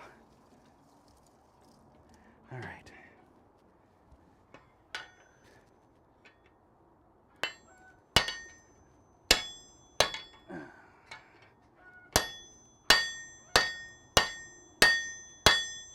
Keep breaking it down, breaking it down. I tell you what, working with this bigger stock is a fun challenge for sure.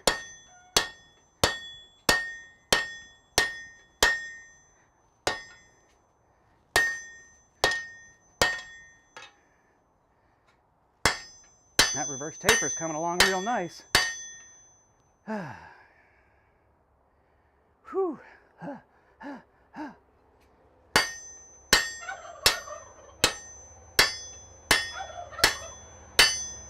All right. Definitely too hot to forge. I mean, too cold to forge. Put it in the fire.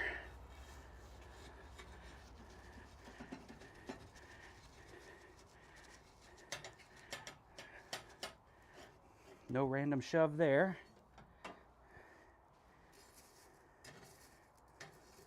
Pull the actual hot bits a little closer. There we go.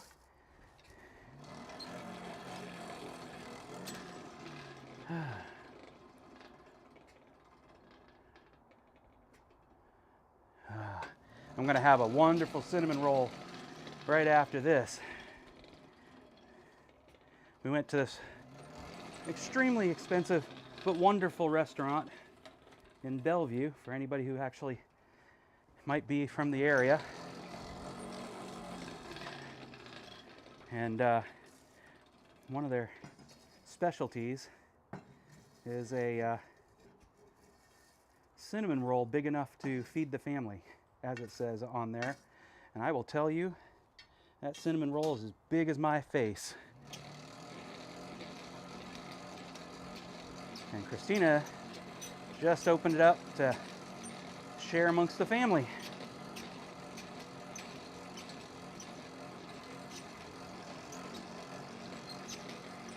Hey, fluffy boys.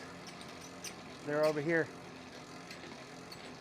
parading in front of me again. Yeah.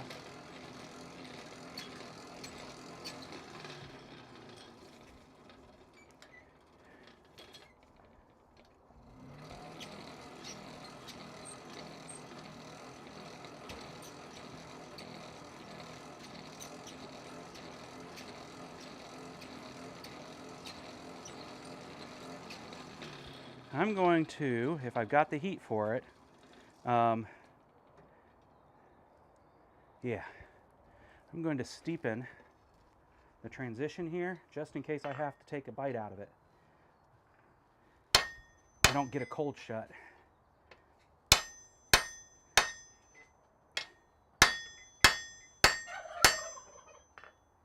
There we go. I should be able to take a bite out of that if I need to. In the meantime, I can go back and continue doing this.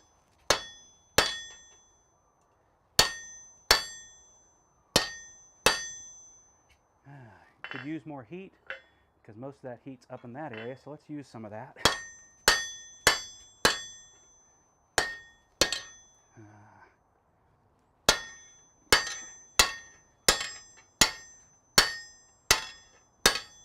There we go.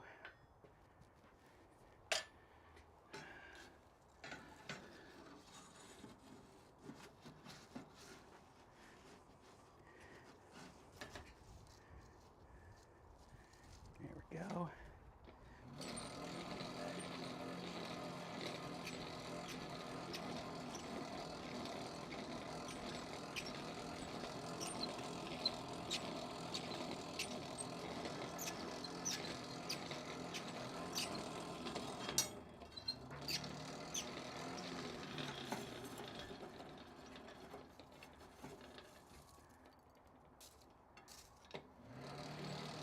There's the air I needed.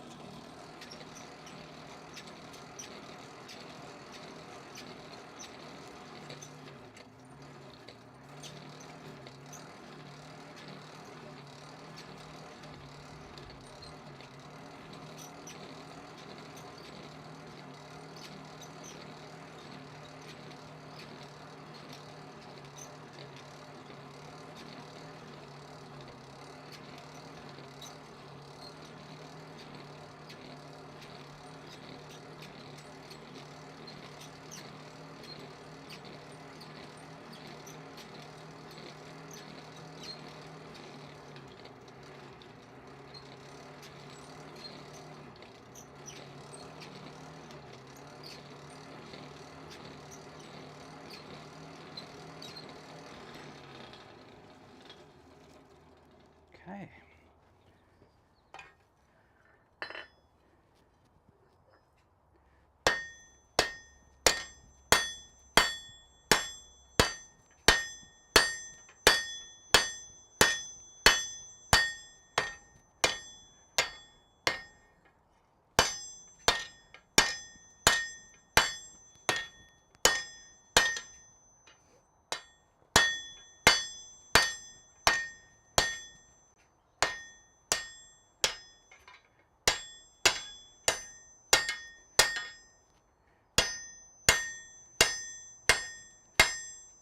Straighten things out a bit. There we go. Now I can see what I'm doing a little bit better.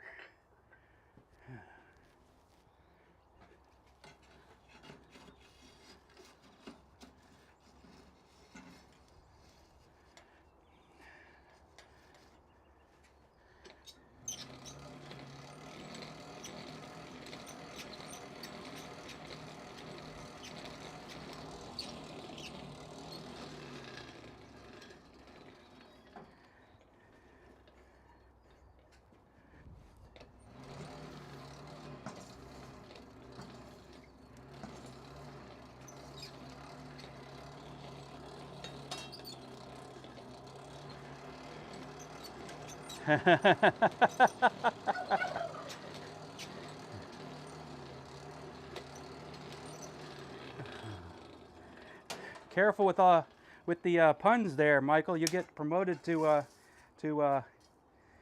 um, moderator. Talk like that.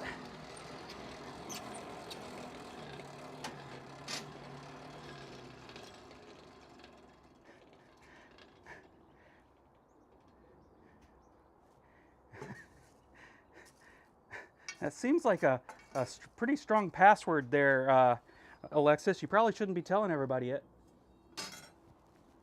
Yeah.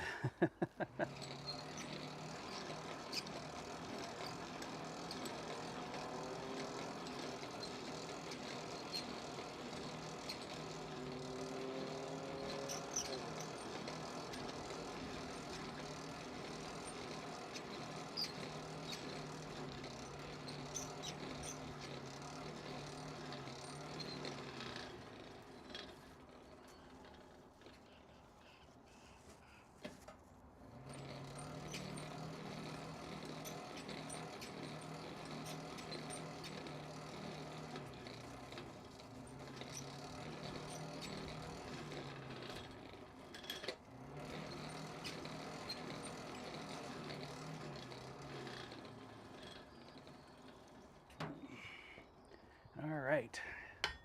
A little more wacky wacky.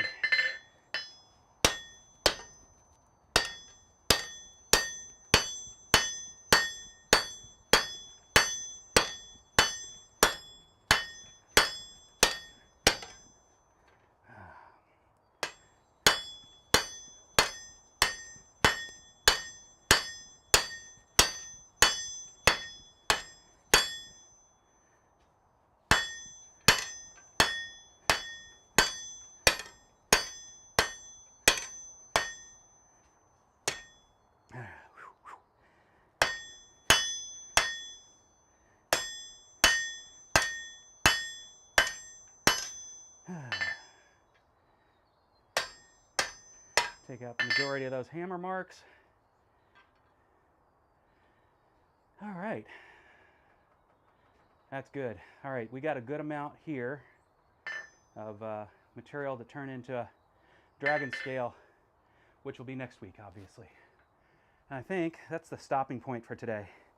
We are after the 11 o'clock hour, which means, as in not uncommon, I ran just a little bit long.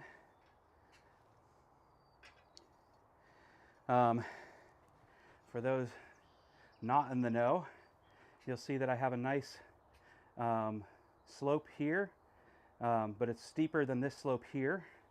So if I do need to take more material out of this, it would behoove me to pull that slope back before I do. We will find out during the next live stream if I need to do that. It starts to get tricky right now because I need this cross section in both directions to be the same as this cross section right here. And with that in mind, and I can see this closed itself back up again a little bit. That's off. That's fine. I'll be able to open it back up again. I haven't burnt it. That's awesome. It's very easy, though, to burn this if I need to then heat this to be able to get more material out of it. And from the slope of things, this is a nice, this slope here is just about the same as this slope here. It looks like what I've got from doing this is this much area that's going to stay the original dimension of the bar, or close to it. Minor amount of loss, or change of form. This looks just a little longer than this transition here. So it does look like I'm going to need to take a bite out of here. So I'm going to have to be careful and just heat up basically back in here about an inch at most, I think. I could probably do some math to figure out what it needs to be to go from an inch square, or inch cubic to a 1/4 inch cubic. Let's just do that real quick. quarter by quarter by quarter, and this is the weird part, it doesn't make sense to me. Oh, that's right, because I forgot about length. It's not quarter by quarter by quarter, it's quarter by quarter by length. Aha! Jack can math. So we're talking 1 inch, 2 inch. This is why people tell you, you need a lot more material than you think when you're doing scrolls. 1 inch, 2 inch, 3 inch, 4 inch. We're at about 4.5 inches, considering I should actually be measuring from the center line of this mass. So 4.5 inches is what I need times a quarter times a quarter. So in other words, times a 16th. 4.5, 4.5, divided by 16 would be, I mean, we're going to round up. It's just easier to do it that way. 4.5 divided by 16 would be a quarter inch of material. Really? From an inch by an inch to a quarter of an inch? I mean, oh, this is half by half. Duh. Or 3/4 by 3/4. I can math. But I can math even better if I just go here and put 0.75 times 0.75. Enter. That's a half, it's just over a half inch. So if I take what I just calculated, which was 4.5 inches, and divide it in half, it's saying to get that I would need about a little over 2 inches. So that's fascinating. I'm going to redo the math while I'm not standing here trying to do it live, just to double check that.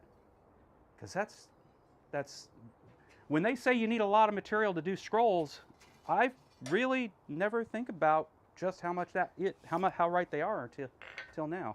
I mean, I've believed them. They're much more versed in this stuff than I am. Now I've mathed it. And with all the mathing, yeah, 4D planning. Yeah, the time part always throws me, Michael. I've had trouble with estimating time for all of my projects, for all of my career, of all the ways I've done things. So you're not wrong there. But with that, with the possible complete failure of mathing live in front of a studio audience, I will thank you, as always, for joining me today, for spending some time watching me learn the craft through actually doing it, for attributing the things I've learned before doing it to some of you folks that are actually in this stream, and to so many YouTubers out there. And so I'm just trying to give back, and I really appreciate you coming along for the ride and giving me some entertaining conversation along the way, and I look forward to seeing you all at Blacksmith Church next week. Don't forget to check out Impractical Blacksmiths on Spotify. And as always, love and light.